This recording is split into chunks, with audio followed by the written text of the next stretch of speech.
मैं ਤੁਹਾਡਾ ਵੀ ਡਾਕਟਰ ਹਰੀਸ਼ ਮਲਹੋਤਰਾ ਤੁਹਾਡੇ ਲਈ ਅੱਜ ਫਿਰ ਹਫ਼ਤਾਵਾਰੀ ਪ੍ਰੋਗਰਾਮ ਸੋਚ ਦਾ ਸਫ਼ਰ ਲੈ ਕੇ ਹਾਜ਼ਰ ਹਾਂ। ਜਿਸ ਤਰ੍ਹਾਂ ਤੁਹਾਨੂੰ ਪਤਾ ਕਿ ਆਪਾਂ 2 ਕਿਤਾਬਾਂ ਫਿਨਿਸ਼ ਕਰ ਚੁੱਕੇ ਹਾਂ।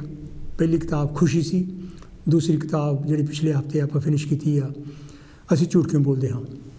ਉਹਨਾਂ ਵਿੱਚ ਬਹੁਤ ਸਾਰੇ ਲੇਖ ਆਪਾਂ ਦੋਨਾਂ ਕਿਤਾਬਾਂ ਵਿੱਚੋਂ ਪੜ੍ਹੇ ਆ ਅਤੇ ਉਹਨਾਂ ਬਾਰੇ ਡਿਸਕਸ਼ਨ ਕੀਤੀ ਹੈ, ਉਹਨਾਂ ਬਾਰੇ ਸੰਵਾਦ ਰਚਾਇਆ ਹੈਗਾ। ਅਤੇ ਹੋ ਸਕਦਾ ਮੇਰਾ ਖਿਆਲ ਤੁਹਾਡੇ ਵਿੱਚੋਂ ਜਿਹੜੇ ਸੁਣਨ ਵਾਲੇ ਹੈਗੇ ਆ, ਜਿਹੜੇ ਦੇਖਣ ਵਾਲੇ ਹੈ, ਸ਼ਾਇਦ ਕਿਸੇ ਨੂੰ ਕਿਸੇ ਚੀਜ਼ ਲਈ ਸ਼ਾਇਦ ਕੋਈ ਨਾ ਕੋਈ ਜ਼ਰੂਰ ਫਾਇਦਾ ਹੋਇਆ ਹੋਵੇ। ਅਤੇ ਇਹ ਜਿਹੜੀ ਤੀਸਰੀ ਕਿਤਾਬ ਅੱਜ ਆਪਾਂ ਸ਼ੁਰੂ ਕਰ ਰਹੇ ਹੈਗੇ, ਇਹਦਾ ਨਾਂ ਹੈਗਾ ਸੁਨਹਿਰਾ ਭਵਿੱਖ।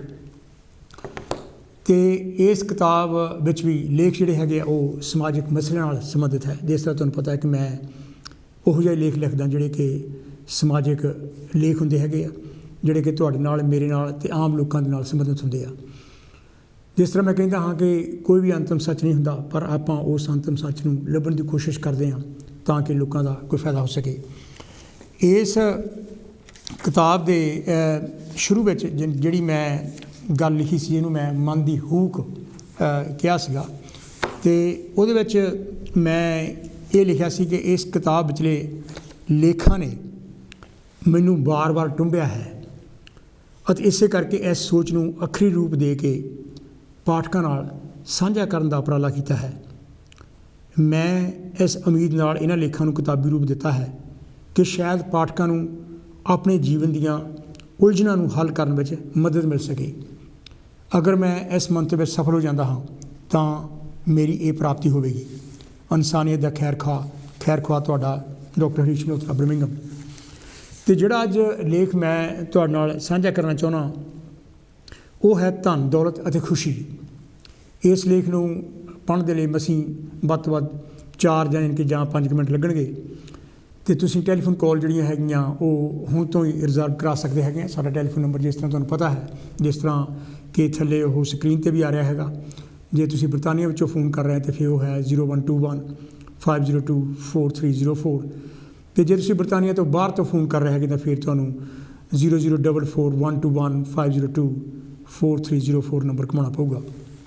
ਅਤੇ ਮੈਂ ਇਹ ਲੇਖ ਪੜ੍ਹਦਾ ਧਨ, ਦੌਲਤ ਅਤੇ ਖੁਸ਼ੀ। ਅਤੇ ਮੈਂ ਲੇਖ ਤੋਂ ਪਹਿਲਾਂ ਇਹ ਵੀ ਦੱਸਦਾ ਕਿ ਮੈਂ ਉਹਨਾਂ ਸਾਰਿਆਂ ਆਪਣੇ ਸਰੋਤਿਆਂ ਦਾ, ਆਪਣੇ ਦਰਸ਼ਕਾਂ ਦਾ, ਆਪਣੇ ਪਾਠਕਾਂ ਦਾ ਬਹੁਤ ਜ਼ਿਆਦਾ ਧੰਨਵਾਦੀ ਹਾਂ ਜੋ ਮੈਨੂੰ ਬਹੁਤ ਹੀ ਜ਼ਿਆਦਾ ਹੱਲਾਸ਼ੇਰੀ ਦਿੰਦੇ ਆ ਅਤੇ ਗਾਹੇ ਬਗਾਹੇ ਮੈਨੂੰ ਬਹੁਤ ਹੀ ਵਧੀਆ ਸੁਜੈਸ਼ਨ ਵੀ ਦਿੰਦੇ ਆ। ਅਤੇ ਮੈਂ ਉਹਨਾਂ ਸੁਜੈਸ਼ਨਸ ਨੂੰ ਆਪਣੇ ਇਸ ਪ੍ਰੋਗਰਾਮ ਵਿੱਚ ਜੋ ਹੈ ਸ਼ਾਮਲ ਕਰਨ ਦੀ ਕੋਸ਼ਿਸ਼ ਕਰਦਾ ਤਾਂ ਕਿ ਆਪਾਂ ਇਸ ਪ੍ਰੋਗਰਾਮ ਨੂੰ ਹੋਰ ਵੀ ਜ਼ਿਆਦਾ ਹਰਮਨ ਪਿਆਰਾ ਬਣਾ ਸਕੀਏ।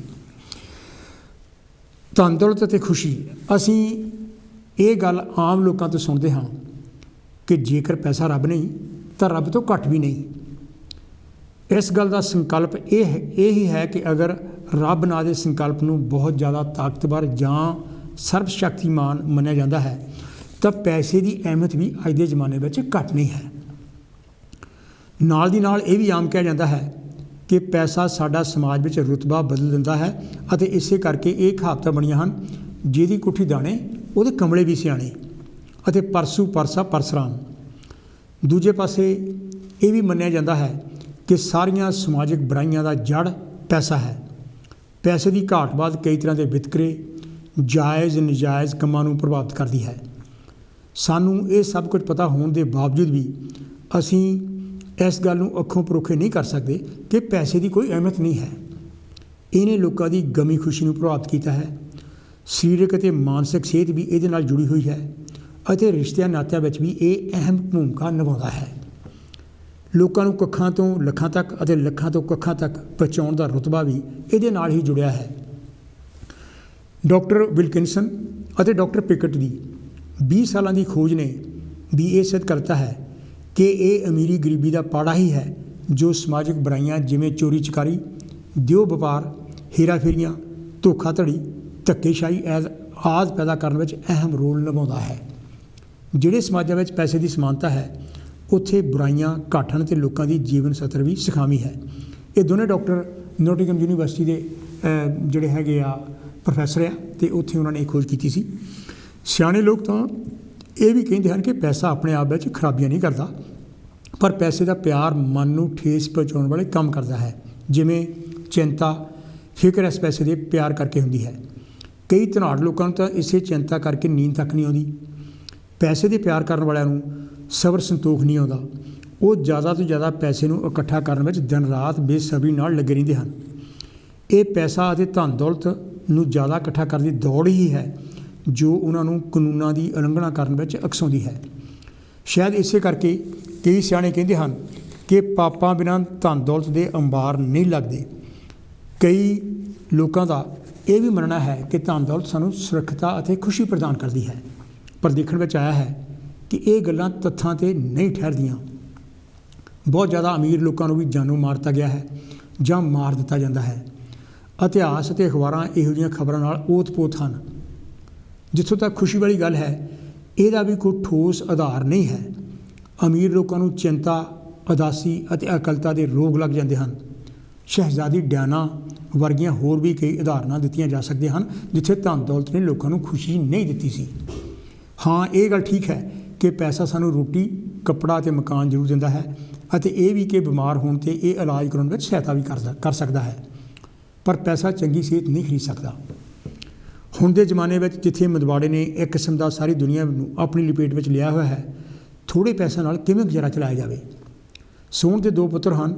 ਉਸਨੇ ਲੰਡਨ ਦੇ ਇੱਕ 5 ਸਟਾਰ ਹੋਟਲ ਵਿੱਚ 10 ਸਾਲ ਕੰਮ ਕੀਤਾ ਅਤੇ ਉਹ ਆਪਣੇ ਪਰਿਵਾਰ ਦੀ ਹਰ ਲੋੜ ਪੂਰੀ ਕਰ ਸਕਦਾ ਸੀ। ਕਦੇ ਕਦੇ ਉਹ ਆਪਣੇ ਪਰਿਵਾਰ ਨੂੰ ਛੁੱਟੀਆਂ 'ਤੇ ਲੈ ਜਾਂਦਾ ਸੀ। ਇਹ ਸਾਰਾ ਕੁਝ ਉਦੋਂ ਜਾਂਦਾ ਲੱਗਾ ਜਦੋਂ ਹੋਟਲ ਵਿੱਚ ਘੱਟ ਗਾਹਕ ਆਉਣ ਲੱਗੇ ਅਤੇ ਉਹਦੀ ਨੌਕਰੀ ਖੁੱਸ ਗਈ। ਰਜਿੰਦਰ ਨੇ ਇੱਕ ਵੱਡੀ ਸਾਰੀ ਬੈਂਕ ਵਿੱਚ 22 ਤੋਂ ਜ਼ਿਆਦਾ ਸਾਲ ਕੰਮ ਕੀਤਾ ਅਤੇ ਉਹ ਬੈਂਕ ਦਾ ਬਹੁਤ ਵੱਡਾ ਅਫਸਰ ਬਣ ਗਿਆ। ਇਸ ਨੌਕਰੀ ਕਰਕੇ ਬੈਂਕ ਨੇ ਉਸ ਨੂੰ ਵੱਡਾ ਸਾਰਾ ਘਰ, ਕਾਰ, ਨੌਕਰ ਚਾਕਰ ਦਿੱਤੇ ਅਤੇ ਰਜਿੰਦਰ ਆਪਣੇ ਬੱਚਿਆਂ ਨੂੰ ਇੱਕ ਪ੍ਰਾਈਵੇਟ ਸਕੂਲੇ ਪੜ੍ਹਾ ਸਕਿਆ। ਜਦੋਂ ਬੈਂਕ ਨੇ ਕਰਮਚਾਰੀਆਂ ਵਿੱਚ ਫੇਰ ਬਦਲ ਕਰਕੇ ਦੇਖਿਆ ਕਿ ਕੰਮ ਕਰਨ ਲਈ ਕਿੰਨੇ ਕੁ ਬੰਦਿਆਂ ਦੀ ਲੋੜ ਹੈ ਤਾਂ ਉਹਦੀ ਨੌਕਰੀ ਚਲੀ ਗਈ। ਰਜਿੰਦਰ ਦੱਸਦਾ ਹੈ, ਮੈਂ ਅਤੇ ਮੇਰਾ ਪਰਿਵਾਰ ਤਬਾਹ ਹੋ ਗਿਆ। ਮੈਂ ਮਾਯੂਸ ਹੋ ਗਿਆ। ਮੇਰਾ ਦਿਲ ਕੜਵਾਹਟ ਨਾਲ ਭਰ ਗਿਆ ਅਤੇ ਮੈਂ ਡਰ ਗਿਆ। ਅੱਜ ਕੱਲ੍ਹ ਅਸੀਂ ਇਹੋ ਜਿਹੀਆਂ ਘਟਨਾਵਾਂ ਆਮ ਦੇਖ ਸੁਣ ਰਹੇ ਹਾਂ। ਦੁਨੀਆ ਭਰ ਵਿੱਚ ਲੱਖਾਂ ਹੀ ਲੋਕ ਆਰਥਿਕ ਮੰਦਵਾੜੇ ਕਾਰਨ ਆਪਣੀਆਂ ਨੌਕਰੀਆਂ ਗਵਾ ਰਹੇ ਹਨ ਜੋ ਕਿ ਪਹਿਲਾਂ ਚੰਗੀ ਖਾਸੀ ਤਨਖਾਹ ਵਾਲੇ ਕੰਮ ਕਰਦੇ ਸਨ।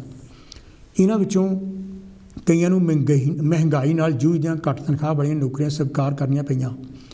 ਕਈ ਡਰੱਗਸ ਅਤੇ ਨਸ਼ਿਆਂ ਵਿੱਚ ਗਲਤਾਨ ਹੋ ਗਏ। ਗ੍ਰੀਸ ਵਿੱਚ ਜਦ ਆਰਥਿਕ ਮੰਦਵਾੜਾ ਆਇਆ ਤਾਂ 2011 ਦੇ ਪਹਿਲੇ 5 ਮਹੀਨਿਆਂ ਵਿੱਚ ਹੀ ਪਿਛਲੇ ਸਾਲ ਨਾਲੋਂ 40% ਲੋਕਾਂ ਵੱਧ ਆਤਮ ਹੱਤਿਆਵਾਂ ਕੀਤੀਆਂ।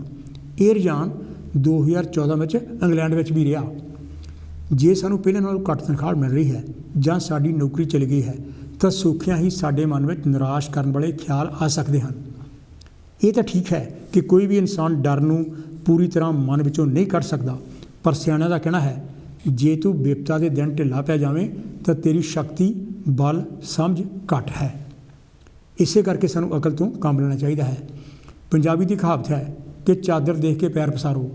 ਸਾਫ਼ ਗੱਲ ਹੈ ਕਿ ਜੇਕਰ ਅਸੀਂ ਮਕਾਨ ਬਣਾਉਣ ਲੱਗੇ ਹਾਂ ਤਾਂ ਪਹਿਲਾਂ ਬੈਠ ਕੇ ਪੂਰਾ ਹਿਸਾਬ ਲਾਵਾਂਗੇ ਕਿ ਮਕਾਨ ਬਣਾਉਣ ਲਈ ਸਾਡੇ ਕੋਲ ਪੈਸੇ ਹੈ ਵੀ ਜਾਂ ਨਹੀਂ। ਇਹ ਅਸੂਲ ਦਾ ਸਿੱਧਾ ਅਤੇ ਸਪਸ਼ਟ ਮਤਲਬ ਹੈ ਕਿ ਸਾਨੂੰ ਬਜਟ ਬਣਾ ਕੇ ਉਸ ਅਨੁਸਾਰ ਚੱਲਣਾ ਚਾਹੀਦਾ ਹੈ, ਪਰ ਇਸ ਤਰ੍ਹਾਂ ਕਰਨਾ ਸ਼ਾਇਦ ਕਈ ਵਾਰੀ ਮੁਸ਼ਕਿਲ ਹੋ ਜਾਵੇ। ਸੋਹਣ ਦੱਸਦਾ ਹੈ, ਨੌਕਰੀ ਚਲੇ ਜਾਣ ਤੋਂ ਪਹਿਲਾਂ ਅਸੀਂ ਵੱਡੇ ਸਟੋਰਾਂ ਤੋਂ ਜੋ ਚਾਹੁੰਦੇ ਸੀ ਖਰੀਦ ਲੈਂਦੇ ਸੀ, ਭਾਵੇਂ ਕਿ ਸਾਨੂੰ ਕਈ ਚੀਜ਼ਾਂ ਦੀ ਲੋੜ ਵੀ ਨਹੀਂ ਸੀ ਹੁੰਦੀ। ਅਸੀਂ ਕਦੇ ਬਜਟ ਨਹੀਂ ਸੀ ਬਣਾਇਆ ਕਿਉਂਕਿ ਸਾਡੇ ਕੋਲ ਪੈਸਿਆਂ ਦਾ ਘਾਟਾ ਨਹੀਂ ਸੀ। ਹੁਣ ਜੇਕਰ ਥੋੜ੍ਹੇ ਪੈਸੇ ਹਨ ਤਾਂ ਸਾਨੂੰ ਸੋਚ ਵਿਚਾਰ ਕਰਨ ਨਾਲ ਪਤਾ ਰਹੇਗਾ ਕਿ ਸਾਡੇ ਕੋਲ ਜਿੰਨੇ ਕੁ ਪੈਸੇ ਹਨ ਉਹ ਅਸੀਂ ਪਰਿਵਾਰ ਲਈ ਜ਼ਰੂਰੀ ਚੀਜ਼ਾਂ ਖਰੀਦਣ ਲਈ ਵਰਤਾਂਗੇ। ਸਾਨੂੰ ਆਪਣੇ ਰਹਿਣ ਸਹਿਣ ਨੂੰ ਵੀ ਪਰਖਣਾ ਪਵੇਗਾ ਅਤੇ ਇਹਦੇ ਵਿੱਚ ਤਬਦੀਲੀ ਲਿਆਉਣੀ ਸ਼ਾਇਦ ਇੰਨੀ ਜ਼ਿਆਦਾ ਸੌਖੀ ਨਾ ਹੋਵੇ, ਪਰ ਇਸ ਤਰ੍ਹਾਂ ਕਰਨਾ ਸਾਡੀ ਮਜਬੂਰੀ ਹੋਵੇਗੀ। ਰਜਿੰਦਰ ਦੱਸਦਾ ਹੈ, ਨੌਕਰੀ ਤੋਂ ਜਵਾਬ ਮਿਲਣ ਬਾਅਦ ਅਸੀਂ ਆਪਣਾ ਵੱਡਾ ਘਰ ਵੇਚ ਦਿੱਤਾ ਅਤੇ ਛੋਟਾ ਘਰ ਲੈ ਲਿਆ ਤਾਂ ਕਿ ਘਰ ਦੇ ਖਰਚਿਆਂ ਨੂੰ ਘਟਾਇਆ ਜਾ ਸਕੇ। ਇਸ ਨਵੇਂ ਛੋਟੇ ਘਰ ਵਿੱਚ ਕੁਝ ਕੰਮ ਵੀ ਕਰਾਉਣ ਵਾਲਾ ਸੀ। ਬੱਚਿਆਂ ਨੂੰ ਵੀ ਹੋਰ ਸਕੂਲਾਂ, ਕਾਲਜਾਂ, ਯੂਨੀਵਰਸਿਟੀਆਂ ਵਿੱਚ ਪਾਉਣਾ ਪਿਆ ਤਾਂ ਕਿ ਖਰਚਾ ਘਟਾਇਆ ਜਾ ਸਕੇ। ਇਸ ਸਾਰੀ ਤਬਦੀਲੀ ਵਿੱਚ ਅਸੀਂ ਆਪਣੇ ਬੱਚਿਆਂ ਨੂੰ ਵੀ ਸ਼ਾਮਲ ਕੀਤਾ ਸੀ ਅਤੇ ਉਹਨਾਂ ਨੂੰ ਬਦਲਦੇ ਹਾਲਾਤਾਂ ਬਾਰੇ ਖੁੱਲ੍ਹ ਕੇ ਦੱਸਿਆ ਸੀ। ਮੈਂ ਅਤੇ ਮੇਰੀ ਪਤਨੀ ਨੇ ਬੱਚਿਆਂ ਨਾਲ ਬੈਠ ਕੇ ਉਹਨਾਂ ਚੀਜ਼ਾਂ ਦੀ ਲਿਸਟ ਬਣਾਈ ਜੋ ਸਾਨੂੰ ਸੱਚਮੁੱਚ ਹੀ ਚਾਹੀਦੀਆਂ ਸਨ। ਅਸੀਂ ਖਾਣ ਵਾਲੀਆਂ ਮਹਿੰਗੀਆਂ ਚੀਜ਼ਾਂ ਅਤੇ ਬੇਲੋੜੇ ਨਵੇਂ ਕੱਪੜੇ ਖਰੀਦਣੇ ਘੱਟ ਕਰ ਦਿੱਤੇ ਅਤੇ ਮਹਿੰਗੀਆਂ ਛੁੱਟੀਆਂ 'ਤੇ ਜਾਣਾ ਵੀ ਬੰਦ ਕਰਤਾ। ਮੈਨੂੰ ਇਸ ਗੱਲ ਦੀ ਖੁਸ਼ੀ ਹੈ ਕਿ ਮੇਰੀ ਪਤਨੀ ਅਤੇ ਮੇਰੇ ਬੱਚਿਆਂ ਨੇ ਮੇਰਾ ਪੂਰਾ ਸਾਥ ਦਿੱਤਾ। ਕਈ ਵਾਰ ਬੱਚਿਆਂ ਨੂੰ ਸਮਝਣ ਵਿੱਚ ਦਿੱਕਤ ਆਈ ਵੀ ਸੀ, ਪਰ ਮੈਂ ਅਤੇ ਮੇਰੀ ਪਤਨੀ ਨੇ ਉਹਨਾਂ ਨੂੰ ਹਰ ਗੱਲ ਠੰਡੇ ਦਿਮਾਗ ਨਾਲ ਸਮਝਾ ਦਿੱਤੀ ਸੀ। ਕਈ ਵਾਰ ਸਾਨੂੰ ਹੋਰ ਕੋਈ ਕੰਮ ਕਰਨਾ ਔਖਾ ਵੀ ਲੱਗੇ ਜਾਂ ਸਾਡੇ ਬਣੇ ਰੁਤਬੇ 'ਤੇ ਵੀ ਸੱਟ ਮਾਰਦਾ ਪ੍ਰਤੀਤ ਹੋਵੇ। ਪਰ ਰਜਿੰਦਰ ਦੱਸਦਾ ਹੈ, ਵੱਡੀ ਸਾਰੀ ਬੈਂਕ ਮੈਨੇਜਰ ਵਜੋਂ ਕੰਮ ਕਰਨ ਦਾ ਆਦੀ ਹੋਣ ਕਰਕੇ ਮੇਰਾ ਮਨ ਖੂਨ ਪਸੀਨਾ ਬਹਾਉਣ ਵਾਲਾ ਕੋਈ ਕੰਮ ਕਰਨ ਲਈ ਰਾਜੀ ਨਹੀਂ ਸੀ ਹੁੰਦਾ। ਪਰ ਸਿਆਣੇ ਇਹ ਵੀ ਕਹਿੰਦੇ ਹਨ ਕਿ ਮਨੁੱਖ ਦਾ ਡਰ ਹੀ ਹੈ ਜੋ ਝੂਠੀ ਸ਼ਾਨ ਦੇ ਜਾਲੇ ਬੁਣਦਾ ਹੈ ਅਤੇ ਸਾਨੂੰ ਫਾਹੇ ਵੀ ਲਾਉਂਦਾ ਹੈ। ਜੇਕਰ ਅਸੀਂ ਇਹ ਸੋਚਦੇ ਰਹੀਏ ਕਿ ਦੂਸਰੇ ਸਾਡੇ ਬਾਰੇ ਕੀ ਸੋਚਣਗੇ ਤਾਂ ਇਸ ਤਰ੍ਹਾਂ ਦੀ ਸੋਚ ਸਾਡਾ ਅਤੇ ਸਾਡੇ ਪਰਿਵਾਰ ਦਾ ਪੇਟ ਨਹੀਂ ਭਰ ਸਕਦੀ। ਇਸ ਤਰ੍ਹਾਂ ਦੀ ਸੋਚ ਨਾ ਰੱਖਣ ਵਿੱਚ ਨਿਮਰਤਾ ਸਾਡੀ ਮਦਦ ਕਰ ਸਕਦੀ ਹੈ। ਹੋਟਲ ਦੀ ਨੌਕਰੀ ਗਵਾਉਣ ਤੋਂ ਬਾਅਦ ਸੋਹਣ ਨੂੰ ਇੱਕ ਬੰਦੇ ਨੇ, ਜੋ ਪਹਿਲਾਂ ਉਸ ਨਾਲ ਕੰਮ ਕਰਦਾ ਸੀ, ਆਪਣੀ ਮੋਟਰ ਗੱਡੀਆਂ ਦੀ ਮੁਰੰਮਤ ਕਰਨ ਵਾਲੀ ਦੁਕਾਨ ਵਿੱਚ ਕੰਮ ਕਰਨ ਲਈ ਪੁੱਛਿਆ।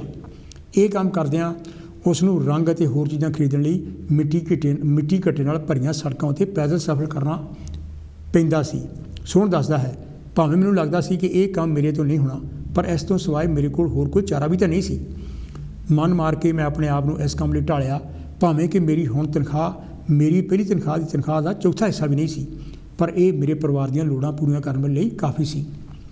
ਇੱਕ ਹੋਰ ਨੁਕਤਾ ਜੋ ਸਾਡੇ ਲਈ ਬੜਾ ਜ਼ਰੂਰੀ ਹੈ ਕਿ ਅਸੀਂ ਸੰਤੁਸ਼ਟ ਹੋਣਾ ਸਿੱਖੀਏ। ਸੰਤੁਸ਼ਟੀ ਦੀ ਪਰਿਭਾਸ਼ਾ ਹੈ ਜੋ ਉਹਨਾਂ ਚੀਜ਼ਾਂ ਨਾਲ ਖੁਸ਼ ਹੈ ਜੋ ਉਸ ਕੋਲ ਹਨ। ਇਹ ਪਰਿਭਾਸ਼ਾ ਸ਼ਾਇਦ ਉਸ ਵਿਅਕਤੀ ਨੂੰ ਸਹੀ ਨਾ ਲੱਗੇ ਜਿਸ ਦਾ ਹੱਥ ਪੈਸੇ ਪੱਖੋਂ ਤੰਗ ਹੈ, ਪਰ ਸਿਆਣਾ ਉਹੀ ਹੁੰਦਾ ਹੈ ਜੋ ਆਪਣੇ ਹਾਲਾਤਾਂ ਦਾ ਮੁਆਇਨਾ ਕਰਕੇ ਯੋਗ ਤਬਦੀਲੀਆਂ ਲਿਆਉਂਦਾ ਰਹੇ। ਉਹ ਲੋਕ ਜੋ ਸੰਤੁਸ਼ਟ ਰਹਿੰਦੇ ਹਨ, ਉਹਨਾਂ ਦਾ ਸਬਰ ਸੰਤੋਖ ਮਾਨਸਿਕ ਅਤੇ ਸਰੀਰਕ ਸਿਹਤ ਲਈ ਲਾਹੇਵੰਦ ਹੁੰਦਾ ਹੈ। ਸਾਡੇ ਹਾਲਾਤ ਸ਼ਾਇਦ ਕੱਲ੍ਹ ਨੂੰ ਸੁਧਰ ਜਾਣ, ਪਰ ਬਦਲਦੇ ਸਮੇਂ ਵਿੱਚ ਸ਼ਾਇਦ ਇਸ ਤੋਂ ਮਾੜੇ ਵੀ ਹੋ ਜਾਣ। ਦਿਲੋਂ ਸ਼ੁਕਰਾਨਾ ਕਰਨਾ ਕਿ ਜੋ ਕੁਝ ਸਾਡੇ ਕੋਲ ਹੈ ਉਸ ਵਿੱਚ ਗੁਜ਼ਾਰਾ ਕਰੀਏ। ਬਹੁਤੇ ਲੋਕ ਐਸੇ ਵੀ ਹਨ ਜਿਨ੍ਹਾਂ ਕੋਲ ਸਾਡੇ ਨਾਲੋਂ ਵੀ ਘੱਟ ਹੈ। ਲਾਲਸਾ ਦਾ ਕੋਈ ਅੰਤ ਨਹੀਂ ਹੈ, ਪਰ ਇੱਥੇ ਇਹ ਗੱਲ ਵੀ ਨੋਟ ਕਰਨ ਵਾਲੀ ਹੈ ਕਿ ਅਸੀਂ ਆਲਸੀ ਨਾ ਬਣ ਜਾਈਏ ਅਤੇ ਉੱਦਮ ਕਰਨਾ ਨਾ ਬੰਦ ਕਰ ਦਈਏ। ਸਗੋਂ ਦੇਖਣ ਵਾਲੀ ਗੱਲ ਇਹ ਹੈ ਕਿ ਅਸੀਂ ਲਾਲਚੀ ਨਾ ਬਣ ਜਾਈਏ ਅਤੇ ਦਿਖਾਵੇ ਦੇ ਕੋਝ ਹੇਠ ਪੈਸੇ ਨਾ ਬਰਬਾਦ ਕਰੀਏ। ਸੱਚੀ ਖੁਸ਼ੀ ਘਰ ਵਿੱਚ ਮਨ ਚਾਹੀਆਂ ਚੀਜ਼ਾਂ ਦਾ ਢੇਰ ਲਾਉਣ ਜਾਂ ਐਸ਼ੋ ਆਰਾਮ ਦੀ ਜ਼ਿੰਦਗੀ ਜਿਉਣ ਨਾਲ ਨਹੀਂ ਮਿਲਦੀ।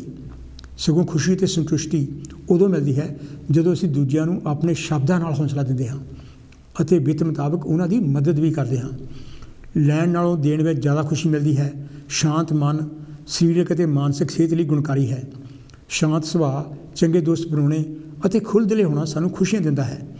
ਦਾ journal of the American medical association ਦੀ ਇੱਕ ਰਿਪੋਰਟ ਕਹਿੰਦੀ ਹੈ, ਜਿਹੜੇ ਆਦਮੀ ਗੁੱਸੇ ਨਾਲ ਭੜਕ ਉੱਠਦੇ ਹਨ ਉਹਨਾਂ ਨੂੰ ਉਹਨਾਂ ਆਦਮੀਆਂ ਨਾਲੋਂ 2 ਗੁਣਾ ਜ਼ਿਆਦਾ ਦਿਲ ਦਾ ਦੌਰਾ ਪੈਣ ਦਾ ਖਤਰਾ ਹੁੰਦਾ ਹੈ ਜਿਹੜੇ ਆਪਣੇ ਗੁੱਸੇ ਨੂੰ ਕਾਬੂ ਵਿੱਚ ਰੱਖਦੇ ਹਨ।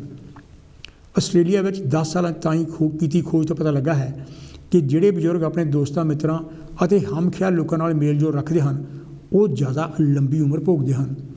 2008 ਵਿੱਚ ਕੈਨੇਡਾ ਅਤੇ ਅਮਰੀਕਾ ਦੇ ਖੋਜਕਾਰਾਂ ਨੇ ਦੇਖਿਆ ਕਿ ਆਪਣੇ ਉੱਤੇ ਪੈਸੇ ਖਰਚਣ ਦੀ ਬਜਾਏ ਦੂਜਿਆਂ ਲੋੜਵੰਦਾਂ 'ਤੇ ਪੈਸੇ ਖਰਚਣ ਨਾਲ ਜ਼ਿਆਦਾ ਖੁਸ਼ੀ ਮਿਲਦੀ ਹੈ। ਜਿਹੜੇ ਧਾਰਮਿਕ ਲੀਡਰ ਧਾਰਮਿਕ ਅਦਾਰਿਆਂ ਵਿੱਚ ਇਹ ਧੂਆਂਧਾਰ ਪ੍ਰਚਾਰ ਕਰਦੇ ਹਨ ਕਿ ਮਾਇਆ ਨਾਗਣੀ ਹੈ, ਇਸ ਤੋਂ ਬਚੋ, ਆਪ ਕਰੋੜਾਂ ਰੁਪਇਆਂ ਦੇ ਮਾਲਕ ਹਨ।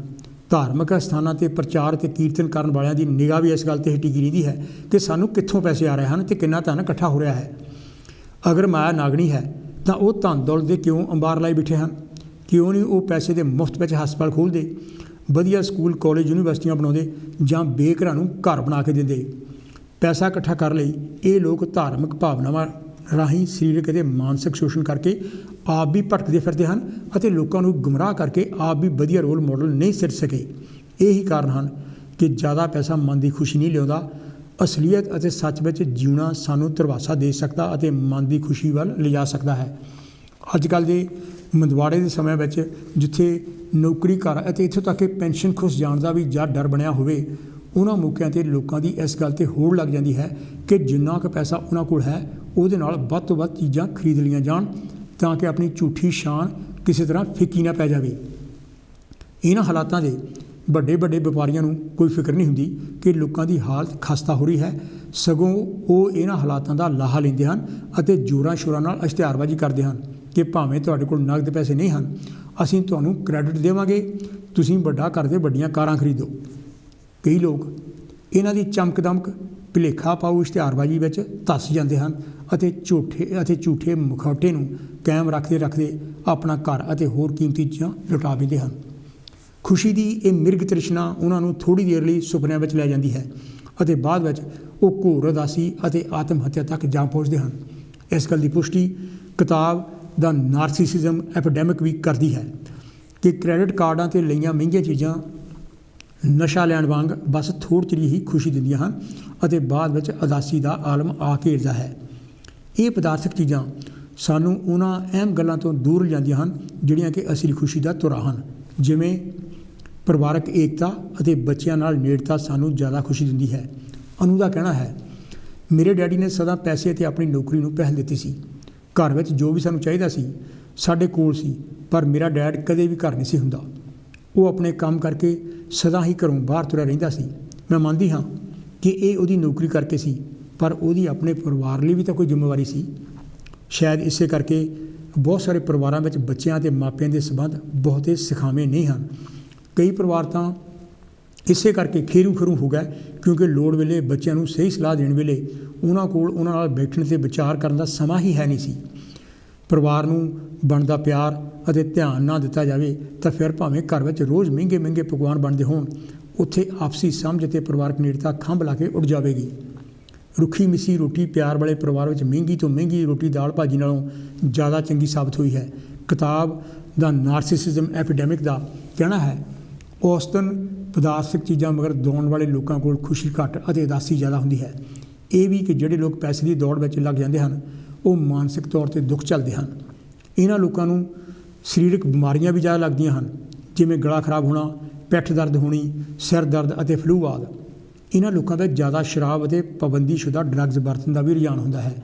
ਪੈਸੇ ਨੂੰ ਵੱਧ ਤੋਂ ਵੱਧ ਇਕੱਠਾ ਕਰਨ ਦਾ ਲਾਲਚ ਉਹਨਾਂ ਨੂੰ ਨਾ ਖੁਸ਼ ਰੱਖਦਾ ਹੈ। ਇਹਦੇ ਵਿੱਚ ਕੋਈ ਦੋ ਰਾਵਾਂ ਨਹੀਂ ਕਿ ਸਾਨੂੰ ਸਭ ਨੂੰ ਸੁਰੱਖਿਅਤ ਜੀਵਨ ਚਾਹੀਦਾ ਹੈ ਅਤੇ ਇਸ ਵਿੱਚ ਪੈਸੇ ਦਾ ਵੀ ਬੜਾ ਵੱਡਾ ਰੋਲ ਹੈ। ਪਰ ਪੈਸਾ ਇਕੱਠਾ ਕਰਨ ਵਿੱਚ ਅਸੀਂ ਇੰਨਾ ਜ਼ਿਆਦਾ ਗਲਤਾਨ ਵੀ ਨਾ ਹੋ ਜਾਈਏ ਕਿ ਆਪਣੀ ਸਿਹਤ ਅਤੇ ਪਰਿਵਾਰ ਨੂੰ ਵੀ ਖੋ ਬੈਠੀਏ। ਪੈਸਾ ਅਤੇ ਧਨ ਦੌਲਤ ਨਾਲ ਖਰੀਦੀਆਂ ਮਹਿੰਗੀਆਂ ਚੀਜ਼ਾਂ ਵਿੱਚ ਤਾਂ ਹੇਰਾਫੇਰੀ ਅਤੇ ਬੇਈਮਾਨੀ ਦੀ ਭਾਈਵਾਲੀ ਹੋ ਸਕਦੀ ਹੈ, ਪਰ ਪਰਿਵਾਰ ਦੀ ਏਕਤਾ ਅਤੇ ਨਰੋਈ ਸਰੀਰਕ ਅਤੇ ਮਾਨਸਿਕ ਸਿਹਤ ਵਿੱਚ ਹੇਰਾਫੇਰੀ ਅਤੇ ਬੇਈਮਾਨੀ ਦੀ ਕੋਈ ਥਾਂ ਨਹੀਂ ਹੈ। ਸਾਡੇ ਆਪਣੇ ਨਜ਼ਰੀਏ 'ਤੇ ਬਹੁਤ ਸਾਰੀਆਂ ਗੱਲਾਂ ਦਾ ਅਰਥ ਹਨ। ਡਾਕਟਰ ਮੈਡਲੀਨ ਲੀਵਾਈਨ ਆਪਣੀ ਕਿਤਾਬ ਦਾ ਪ੍ਰਾਈਸ ਆਫ ਪ੍ਰਿਵਿਲੇਜ ਵਿੱਚ ਲਿਖਦੀ ਹੈ, 1960ਵੇਂ ਵਿੱਚ ਅਤੇ 1970ਵੇਂ ਵਿੱਚ ਜਦ ਨੌਜਵਾਨਾਂ ਨੂੰ ਇਹ ਪੁੱਛਿਆ ਗਿਆ ਕਿ ਉਹ ਕਾਲਜਾਂ ਯੂਨੀਵਰਸਿਟੀਆਂ ਵਿੱਚ ਕਿਉਂ ਜਾਂਦੇ ਹਨ ਤਾਂ ਉਹਨਾਂ ਵਿੱਚੋਂ ਜ਼ਿਆਦਾਤਰ ਦਾ ਇਹ ਕਹਿਣਾ ਸੀ ਕਿ ਉਹ ਪੜ੍ਹੇ ਲਿਖੇ ਇਨਸਾਨ ਬਣਨਾ ਚਾਹੁੰਦੇ ਹਨ। ਕੁਝ ਨੇ ਇਹ ਵੀ ਕਿਹਾ ਕਿ ਉਹ ਜ਼ਿੰਦਗੀ ਜਿਉਣ ਦੇ ਗੁਰ ਸਿੱਖਣਾ ਚਾਹੁੰਦੇ ਹਨ। ਬੜੇ ਘੱਟ ਵਿਦਿਆਰਥੀ ਇਹੋ ਜਿਹੇ ਸਨ ਜਿਨ੍ਹਾਂ ਕਿਹਾ ਕਿ ਪੜ੍ਹਾਈ ਤੋਂ ਬਾਅਦ ਉਹ ਬਹੁਤ ਸਾਰਾ ਧਨ ਕਮਾਉਣਾ ਚਾਹੁੰਦੇ ਹਨ। ਕਾਲਜ ਯੂਨੀਵਰਸਿਟੀਆਂ ਜਾਣ ਬਾਰੇ ਵਿਦਿਆਰਥੀਆਂ ਨੂੰ ਜਦ 1990 ਵਿੱਚ ਪੁੱਛਿਆ ਗਿਆ ਤਾਂ ਉਹਨਾਂ ਵਿੱਚੋਂ ਜ਼ਿਆਦਾਤਰ ਦਾ ਕਹਿਣਾ ਸੀ ਕਿ ਉਹ ਪੜ੍ਹ ਲਿਖ ਕੇ ਬਹੁਤ ਸਾਰਾ ਪੈਸਾ ਕਮਾਉਣਾ ਚਾਹੁੰਦੇ ਹਨ। ਦੇਖਣ ਅਤੇ ਪਰਖਣ ਵਾਲੀ ਗੱਲ ਇਹ ਵੀ ਹੈ ਕਿ ਨਜ਼ਰੀਏ ਦੇ ਫਰਕ ਨੇ ਵਿਦਿਆਰਥੀਆਂ ਵਿੱਚ ਘੋਰ ਉਦਾਸੀ ਰੋਗ, ਆਤਮਘਾਤੀ ਰੁਝਾਨ ਅਤੇ ਹੋਰ ਕਈ ਮਾਨਸਿਕ ਅਲਾਮਤਾਂ ਵਿੱਚ ਵੀ ਤਾਬੜਤੋੜ ਵਾਧਾ ਕਰ ਦਿੱਤਾ ਹੈ। ਡਾਕਟਰ ਮੈਡਲੀਨ ਦਾ ਕਹਿਣਾ ਹੈ, ਪੈਸਾ ਖਰਚ ਕੇ ਚੀਜ਼ਾਂ ਦੀ ਪ੍ਰਾਪਤੀ ਥੋੜ੍ਹੀ ਜਿਹੀ ਖੁਸ਼ੀ ਦਿੰਦੀ ਹੈ ਕਿਉਂਕਿ ਇਹ ਪੈਸਾ ਖਰਚ ਕਰਕੇ ਖੁਸ਼ੀ ਭਾਲਦੇ ਲੋਕ ਆਪਣੇ ਪਰਿਵਾਰਾਂ ਅਤੇ ਭਾਈਚਾਰੇ ਤੋਂ ਟੁੱਟ ਚੁੱਕੇ ਹੁੰਦੇ ਹਨ। ਇਹ ਵਰਤਾਰਾ ਇਹਨਾਂ ਲੋਕਾਂ ਨੂੰ ਇੱਕ ਤਰ੍ਹਾਂ ਆਪਣੇ ਆਲੇ ਦੁਆਲੇ ਨੂੰ ਕਾਬੂ ਕਰਨ ਦਾ ਅਹਿਸਾਸ ਦਿੰਦਾ ਹੈ ਕਿ ਮੇਰੇ ਵਿੱਚ ਚੀਜ਼ਾਂ ਖਰੀਦਣ ਦੀ ਸ਼ਕਤੀ ਹੈ। ਇਹ ਇੱਕ ਤਰ੍ਹਾਂ ਦਾ ਛਲਾਵਾ ਹੈ। ਅਸਲੀ ਤਾਕਤ ਤਾਂ ਇਸ਼ਤਿਹਾਰਬਾਜ਼ੀ ਕਰਨ ਵਾਲਿਆਂ ਅਤੇ ਵੱਡੀਆਂ ਵੱਡੀਆਂ ਕੰਪਨੀਆਂ ਸਟੋਰਾਂ ਦੇ ਮਾਲਕਾਂ ਕੋਲ ਹੈ ਜੋ ਕਰਾਮਾਤੀ ਵਿਖਾਵਾ ਕਰਕੇ ਜੇਬਾਂ 'ਚੋਂ ਪੈਸੇ ਕਢਾਉਂਦੇ ਹਨ ਅਤੇ ਆਪਣੇ ਜਾਦੂ ਨੂੰ ਬਾਰ-ਬਾਰ ਵਰਤਦੇ ਹਨ। ਅਸਲੀ ਖੁਸ਼ੀ ਮਨ ਨੂੰ ਸਮਝਾਉਣ ਅਤੇ ਸੱਚ ਨੂੰ ਹੰਡਾਉਣ ਵਿੱਚ ਹੈ। ਆਪਣੀ ਸਰੀਰਕ ਅਤੇ ਮਾਨਸਿਕ ਸਿਹਤ ਅਤੇ ਪਰਿਵਾਰਕ ਏਕਤਾ ਨੂੰ ਪੈਸੇ ਕਰਕੇ ਦਾਅ 'ਤੇ ਲਾਉਣਾ ਮਹਾਮੂਰਖਤਾ ਹੈ। ਸਾਰੀਆਂ ਗੱਲਾਂ ਦਾ ਸੰਤੁਲਨ ਰੱਖ ਕੇ ਹੀ ਅਸਲੀ ਖੁਸ਼ੀ ਪ੍ਰਾਪਤ ਕੀਤੀ ਜਾ ਸਕਦੀ ਹੈ। ਇਹ ਤਾਂ ਸੀ ਜੀ ਮੇਰਾ ਇਹ ਛੋਟਾ ਜਿਹਾ ਲੇਖ ਧਨ ਦੌਲਤ ਅਤੇ ਖੁਸ਼ੀ। ਅਤੇ ਮੈਂ ਹੁਣ ਤੁਹਾਡੇ ਟੈਲੀਫੋਨ ਕਾਲਸ ਦੀ ਵੇਟ ਕਰ ਰਿਹਾ ਤਾਂ ਕਿ ਮੈਂ ਤੁਹਾਡੇ ਵਿਚਾਰ ਜਾਣ ਸਕਾਂ ਅਤੇ ਆਪਾਂ ਇਹਨਾਂ ਨੁਕਤਿਆਂ 'ਤੇ ਜਿਹੜੇ ਮੈਂ ਇਸ ਲੇਖ ਦੇ ਵਿੱਚ ਉਠਾਏ ਆ ਉਹਨਾਂ 'ਤੇ ਆਪਾਂ ਇੱਕ ਸੰਵਾਦ ਰਚਾ ਸਕੀਏ। ਅਤੇ ਬਹੁਤ ਸਾਰੇ ਨੁਕਤੇ ਇਹੋ ਜਿਹਾ ਹੈ ਜਿਹੜੇ ਸ਼ਾਇਦ ਮੈਂ ਇਸ ਲੇਖ ਦੇ ਵਿੱਚ ਨਹੀਂ ਉਠਾ ਸਕਿਆ, ਉਹ ਮੈਂ ਤੁਹਾਡੇ ਤੋਂ ਸੁਣਨਾ ਚਾਹੁੰਦਾ। ਅਤੇ ਸਾਡੇ ਟੈਲੀਫੋਨ ਲਾਈਨਸ ਜਾਣੀ ਕਿ ਖੁੱਲ੍ਹੀਆਂ ਹੈਗੀਆਂ। ਤੁਸੀਂ ਸਾਨੂੰ ਟੈਲੀਫੋਨ ਲਾਈਨ ਜਿਹੜਾ ਬਰਤਾਨੀਆ ਤੋਂ ਜੇ ਕਰਨਾ ਚਾਹੁੰਦੇ ਤਾਂ ਫਿਰ ਨੰਬਰ ਜਿਸ ਤਰ੍ਹਾਂ ਤੁਹਾਨੂੰ ਪਤਾ ਜਿਹੜਾ ਕਿ ਹੈਲੋ ਜੀ, ਕੌਣ ਤੇ ਜੀ, ਕਿੱਥੋਂ ਬੋਲਦੇ? ਵੈਲਕਮ ਹੈ ਜੀ। ਹੈਲੋ ਜੀ ਡਾਕਟਰ ਸਾਹਿਬ, ਮੈਂ ਕੀਰਤਨ ਚੌਹਾਨ ਬੋਲਦਾ। ਚੌਹਾਨ ਸਾਹਿਬ ਤੁਹਾਡਾ ਵੈਲਕਮ ਹੈ। ਕੀ ਕਹਿਣਾ ਚਾਹੋਗੇ ਅੱਜ ਦੇ ਵਿਸ਼ੇ 'ਤੇ? ਦੇਖੋ, ਅੱਜ ਆਪਣੀ ਜਿਹੜੀ ਨਵੀਂ ਕਿਤਾਬ ਆ, ਹਾਂਜੀ, ਸੁਨਹਿਰਾ ਭਵਿੱਖ, ਹਾਂਜੀ, ਮੈਂ ਬਹੁਤ ਆਪ ਨੂੰ ਇਹਦੇ ਬਾਰੇ ਵਧਾਈ ਦਿੰਦਾ। ਥੈਂਕ ਯੂ ਜੀ, ਬਹੁਤ ਮਿਹਰਬਾਨੀ ਚੌਹਾਨ ਸਾਹਿਬ। ਕੋਈ ਚੰਗੀ ਕਿਤਾਬ ਪੜ੍ਹਨ ਨੂੰ ਮਿਲੇ, ਚੰਗੇ ਵਿਚਾਰ ਮਨ ਨੂੰ ਮਿਲਣ ਤਾਂ ਇੱਕ ਮਨ ਨੂੰ ਚੰਗੀ ਖੁਰਾਕ ਮਿਲਦੀ ਹੈ। ਥੈਂਕ ਯੂ ਜੀ, ਬਹੁਤ ਮਿਹਰਬਾਨੀ। ਜਿਹੜਾ ਮਤਲਬ ਇਹ ਹੈਗਾ ਵੀ ਪੈਸਾ ਤੇ ਖੁਸ਼ੀ, ਕਿਉਂਕਿ ਦੇਖਿਆ ਜਾਵੇ ਵੀ ਕੋਈ ਵੀ ਜਿਹੜਾ ਬੰਦਾ ਹੈਗਾ ਉਹਨੂੰ ਕਈਆਂ ਨੂੰ ਵਿਰਸੇ ਵਿੱਚ ਹੀ ਬਹੁਤ ਪੈਸਾ ਮਿਲ ਜਾਂਦਾ, ਜਿੱਦਾਂ ਰਾਇਲ ਫੈਮਿਲੀ ਹੈ।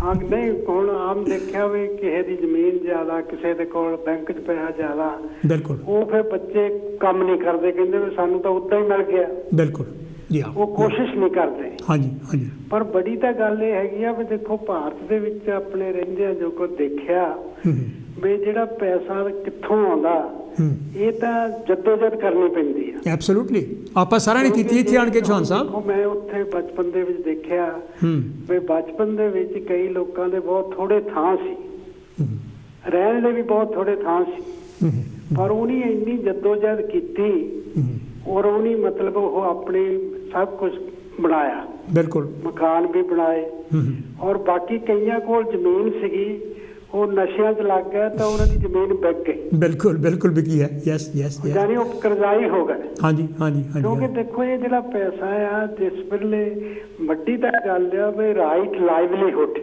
ਬਿਲਕੁਲ, ਕਿਉਂਕਿ ਜਿਹੜੀ ਤੁਹਾਡੀ ਲਾਈਵਲੀਹੁੱਡ ਹੈ ਉਹ ਸਹੀ ਹੋਣੀ ਚਾਹੀਦੀ ਹੈ। ਪੈਸਾ ਚਾਹੇ ਤੁਸੀਂ ਕਿਰਤੀ ਆ, ਚਾਹੇ ਪੜ੍ਹ ਕੇ ਕੋਈ ਕਾਰੋਬਾਰ ਕਰਦੇ ਆ ਜਾਂ ਹੋਰ ਕਾਰੋਬਾਰ ਕਰਦੇ ਆ, ਉਹ ਪੈਸਾ ਸਹੀ ਤਰੀਕੇ ਨਾਲ ਤੁਹਾਡੇ ਕੋਲ ਆਉਣਾ ਚਾਹੀਦਾ। ਹਾਂਜੀ ਹਾਂਜੀ। ਪਰ ਭਾਰਤ ਦੇ ਵਿੱਚ ਤੁਸੀਂ ਦੇਖੋ ਵੀ ਉਹ ਇੰਨਾ ਮਤਲਬ ਉੱਥੇ ਸੱਭਿਆਚਾਰ ਗਲਤ ਬਣਿਆ ਆ। ਜਦ ਵੀ ਕੋਈ ਜੌਬ ਤੇ ਲੱਗਦਾ ਉਹਨੂੰ ਪੁੱਛਿਆ ਜਾਂਦਾ ਵੀ ਤੇਰੀ ਕਿੰਨੀ ਤਨਖਾਹ ਆ, ਇਦਾਂ ਸ਼ੁਰੂ ਇੱਥੋਂ ਕਰਦੇ ਜੀ, ਪੁੱਛਿਆ ਜਾਂਦਾ ਵੀ ਉੱਪਰੋਂ ਕਿੰਨੇ ਕੁ ਬਣਦੇ।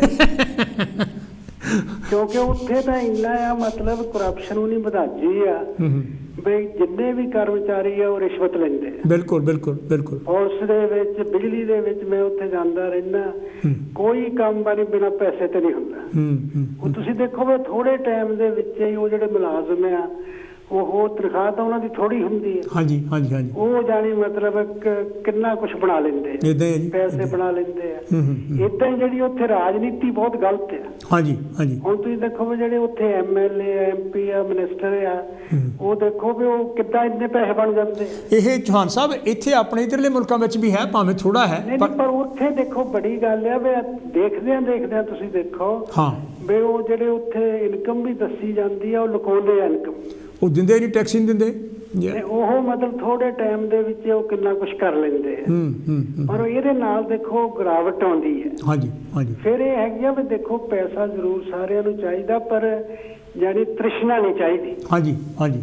ਕਿਉਂਕਿ ਜਦ ਹੁਣ ਤੁਹਾਡੀ ਬਿਲਕੁਲ ਤੁਸੀਂ ਹੋ ਗਏ ਆ, ਠੀਕ ਆ, ਤੁਸੀਂ ਕਰੋ, ਪਰ ਕਈ ਜਾਨੀ ਏਦਾਂ ਹੈਗੀ ਆ ਉਹ ਕਹਿੰਦੇ ਵੀ ਮੇਰੇ ਕੋਲ ਹੋਰ ਆ ਜਾਵੇ, ਇਦਾਂ ਇਦਾਂ ਹੈ, ਗਲਤ ਤਰੀਕੇ ਨਾਲ ਆ ਜਾਵੇ, ਔਰ ਉਹ ਫਿਰ ਜਿਹੜਾ ਪੈਸਾ ਤੁਹਾਨੂੰ ਖਰਾਬ ਕਰਦਾ। ਬਿਲਕੁਲ ਬਿਲਕੁਲ। ਉਹ ਮਨ ਨਹੀਂ ਸ਼ਾਂਤ ਰਹਿੰਦਾ। ਹੁਣ ਦੇਖੋ ਵੀ ਜਿਹੜੇ ਬਾਹਰਲੇ ਮੁਲਕਾਂ ਦੀ ਵੀ ਗੱਲ ਤੁਸੀਂ ਦੇਖੋ, ਭਾਰਤ ਦੇ ਵਿੱਚ ਤਾਂ ਏਦਾਂ ਹੈਗੀ ਆ ਵੀ ਦੇਖੋ ਅੱਜ ਜਿਹੜੇ ਸਾਧ ਬਣਦੇ ਆ ਉਹ ਕਹਿੰਦੇ ਕੰਮ ਕਰਨ ਦੀ ਲੋੜ ਹੀ ਨਹੀਂ, ਉਹ ਜਾਨੀ ਪੈਸਾ ਉਹਨਾਂ ਕੋਲ ਉਦਾਂ ਹੀ ਆਉਂਦਾ।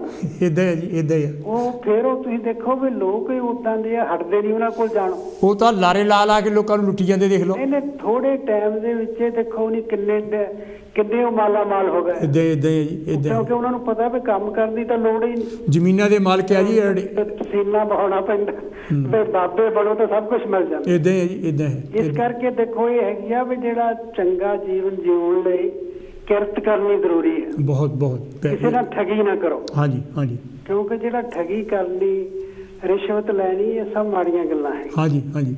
ਵੀ ਜੇ ਮਤਲਬ ਕੋਈ ਵੀ ਸਾਰੇ ਇਹ ਪਰਨ ਕਰ ਲੈਣ ਵੀ ਅਸੀਂ ਵੀ ਸਹੀ ਤਰੀਕੇ ਨਾਲ ਇਹ ਪੈਸਾ ਕਮਾਉਣਾ, ਤਾਂ ਉਹ ਪੈਸਾ ਫਿਰ ਬਿਲਕੁਲ ਠੀਕ ਰਹਿੰਦਾ। ਇਹ ਚੌਹਾਨ ਸਾਹਿਬ ਲੋਕਾਂ ਨੂੰ ਸਾਰਿਆਂ ਨੂੰ ਪਤਾ, ਪਰ ਇਹ ਆਪਣੇ ਵਰਤਾਵ ਵਿੱਚ ਅਸੀਂ ਇਹਨੂੰ ਲਿਆਉਂਦੇ ਕਿਉਂ ਨਹੀਂ?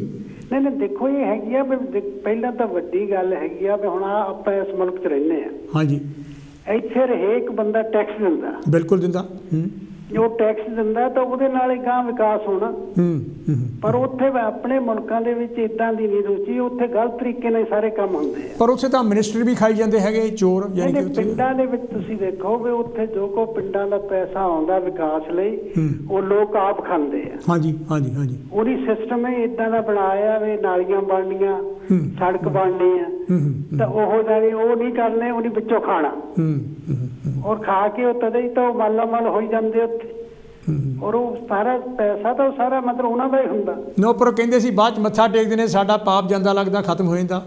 ਆਉਂਦੇ ਨਹੀਂ, ਉਹ ਇੱਦਾਂ ਹੈਗਾ ਵੀ ਜਿਹੜਾ ਉੱਥੇ ਸਿਸਟਮ ਨੂੰ ਜਿਹੜੇ ਆਰਗੇਨਾਈਜ਼ ਕਰਨ ਵਾਲੇ ਆ ਉਹ ਆਪ ਜਾਣੀ ਕਰਪਟ ਆ। ਪਰ ਇਹਨਾਂ ਮੁਲਕਾਂ ਦੇ ਵਿੱਚ ਨਹੀਂ ਇਹ ਕੀਤਾ। ਦੇਖੋ ਇੱਥੇ ਕਿੰਨਾ, ਪਹਿਲਾਂ ਤੁਸੀਂ ਦੇਖੋ ਵੀ ਆ ਵੀ ਇੱਥੇ ਵੀ ਪਹਿਲਾਂ ਬਹੁਤ ਗਰੀਬੀ ਸੀ। ਬਿਲਕੁਲ, ਬਹੁਤ ਗਰੀਬੀ ਸੀ। ਯੈਸ ਯੈਸ, ਇੱਥੇ ਬਹੁਤ ਗਰੀਬੀ ਸੀ ਔਰ ਇਹਨਾਂ ਲੋਕਾਂ ਨੇ ਜਾਣੀ ਉਹ ਗਰੀਬੀ ਖਤਮ ਕਰਨ ਲਈ ਸੰਘਰਸ਼ ਕੀਤਾ, ਵੈਲਫੇਅਰ ਸਟੇਟ ਬਣਾਈਆਂ। ਯੈਸ ਯੈਸ ਯੈਸ ਯੈਸ, ਕਿਉਂਕਿ ਮੈਂ ਇੱਥੇ ਸਟੱਡੀ ਕਰਦਾ ਰਹਿਣਾ ਵੀ ਦੇਖੋ ਇੱਥੇ ਨਾ ਜਿਹੜੀ ਲੇਬਰ ਪਾਰਟੀ ਬਣੀ ਆ, ਹਾਂਜੀ ਹਾਂਜੀ, ਜਿਸ ਬੰਦੇ ਨੇ ਬਣਾਈ ਆ ਉਹ 8 ਸਾਲ ਦੀ ਉਮਰ ਦੇ ਵਿੱਚ ਬ੍ਰੈਡਾਂ ਡਿਲੀਵਰ ਕਰਦਾ ਸੀ। ਇੱਦਾਂ ਹੀ ਹੈ ਜੀ, ਇੱਦਾਂ ਹੀ 8 ਸਾਲ ਦੀ ਉਮਰ, ਹਾਂਜੀ ਹਾਂਜੀ ਹਾਂਜੀ ਹਾਂਜੀ। ਫਿਰ ਉਹ ਬਾਅਦ ਦੇ ਵਿੱਚ ਕੋਲ ਮਾਈਨ 'ਚ ਕੰਮ ਕਰਨ ਲੱਗਾ ਔਰ 17 ਸਾਲ ਦੀ ਉਮਰ 'ਚ ਪੜ੍ਹਨਾ ਲਿਖਣਾ ਸਿੱਖਿਆ। ਇੱਦਾਂ ਹੀ ਹੈ ਜੀ, ਇੱਦਾਂ ਹੈ। ਇੱਥੇ ਅਨਪੜ੍ਹਤਾ ਵੀ ਬਹੁਤ ਸੀ। ਬਿਲਕੁਲ ਬਿਲਕੁਲ, ਤੁਸੀਂ ਜਦੋਂ ਮੈਂ ਜਥੇਬੰਦ ਹੋ ਕੇ ਤੁਸੀਂ ਦੇਖੋ ਮੁਲਕ ਨੂੰ ਮਾਲਾ ਮਾਲ ਕਰ ਦਿੱਤਾ। Absolutely absolutely. ਇਸ ਕਰਕੇ ਜਾਣੀ ਜਿਹੜੇ ਸੰਘਰਸ਼ ਕਰਦੇ ਆ ਉਹ ਜ਼ਰੂਰ ਮਤਲਬ ਉਹ ਅੱਗੇ ਲੈ ਜਾਂਦੇ ਔਰ ਮੁਲਕ ਦਾ ਵੀ ਫਾਇਦਾ ਹੁੰਦਾ। ਹਾਂਜੀ ਹਾਂਜੀ ਹਾਂਜੀ। ਇਸ ਕਰਕੇ ਬਹੁਤ ਜਾਣੀ ਜੇ ਆਪਣਾ ਸੁਨਹਿਰਾ ਭਵਿੱਖ ਬਣਾਉਣਾ ਸੰਘਰਸ਼ ਜ਼ਰੂਰੀ ਹੈ। ਥੈਂਕ ਯੂ ਜੀ, ਥੈਂਕ ਯੂ। ਸੰਘਰਸ਼ ਨਾਲ ਹੀ ਮਿਲਦਾ ਸਭ ਕੁਝ। ਇੰਨੇ ਕਹਿੰਦਾ ਹੈ ਜਾ ਪੀਣ ਜੈ ਭਾਰਤ। ਬਹੁਤ ਮਿਹਰਬਾਨੀ। ਇਹ ਤਾਂ ਸੀ ਜੀ ਫਕੀਰ ਚੰਦ ਚੌਹਾਨ ਹੋਣੀ ਬਰਮਿੰਘਮ ਤੋਂ, ਜਿਹੜੇ ਕਿ ਬਹੁਤ ਹੀ ਵਧੀਆ ਕੰਟਰੀਬਿਊਸ਼ਨ ਹਰ ਵਾਰੀ ਪਾ ਕੇ ਜਾਂਦੇ ਆ। ਮੈਂ ਇਹਨਾਂ ਦਾ ਬਹੁਤ ਜ਼ਿਆਦਾ ਦਿਲੋਂ ਧੰਨਵਾਦੀ ਹਾਂ ਅਤੇ ਬਹੁਤ ਜ਼ਿਆਦਾ ਰਿਣੀ ਵੀ ਹਾਂ। ਤੁਸੀਂ ਵੀ ਸਾਡੇ ਨਾਲ ਜਿਹੜਾ ਹੈਗਾ ਆਪਣਾ ਸੰਵਾਦ ਰਚਾ ਸਕਦੇ ਆ, ਆਪਣੇ ਵਿਚਾਰ ਸਾਡੇ ਨਾਲ ਸਾਂਝੇ ਕਰ ਸਕਦੇ ਆ, ਕਿਉਂਕਿ ਇਸ ਲੇਖ ਵਿੱਚ ਹੋ ਸਕਦਾ ਮੈਂ ਸਾਰੇ ਉਹ ਜਿਹੜੇ ਨੁਕਤੇ ਹੈਗੇ ਆ ਉਹ ਨਾ ਲਿਆ ਸਕਦਾ ਹੋਵਾਂ। ਤੁਹਾਡਾ ਆਪਣਾ ਐਕਸਪੀਰੀਅੰਸ ਹੈ, ਹਰ ਇੱਕ ਦਾ ਜਿਹੜਾ ਐਕਸਪੀਰੀਅੰਸ ਹੈਗਾ, ਹਰ ਇੱਕ ਦਾ ਆਪਣਾ ਤਜਰਬਾ ਹੈਗਾ, ਉਹ ਯੂਨੀਕ ਹੈਗਾ ਅਤੇ ਉਹ ਅਸੀਂ ਇੱਕ ਦੂਜੇ ਤੋਂ ਜਦੋਂ ਗੱਲਬਾਤ ਕਰਦੇ ਹੈਗੇ ਤਾਂ ਇੱਕ ਦੂਜੇ ਤੋਂ ਸਿੱਖਦੇ ਹੈਗੇ ਆ। ਕਿਉਂਕਿ ਮਸਲਾ ਇਹ ਇਹੋ ਜਿਹਾ ਹੈਗਾ ਜਿਹੜਾ ਪੈਸਾ ਹੈਗਾ ਉਹ। ਹੈਲੋ ਜੀ, ਕੌਣ ਤੇ ਜੀ, ਕਿੱਥੋਂ ਬੋਲਦੇ? ਵੈਲਕਮ ਹੈ ਜੀ। ਨਮਸਤੇ ਜੀ। ਨਮਸਤੇ ਜੀ। ਹਾਂਜੀ, ਜੈ ਭਾਰਤ ਜੀ। ਜੈ ਭਾਰਤ ਜੀ। ਕੀ ਕਹਿਣਾ ਚਾਹੋਗੇ? ਠੀਕ ਠਾਕ ਹੈ ਜੀ।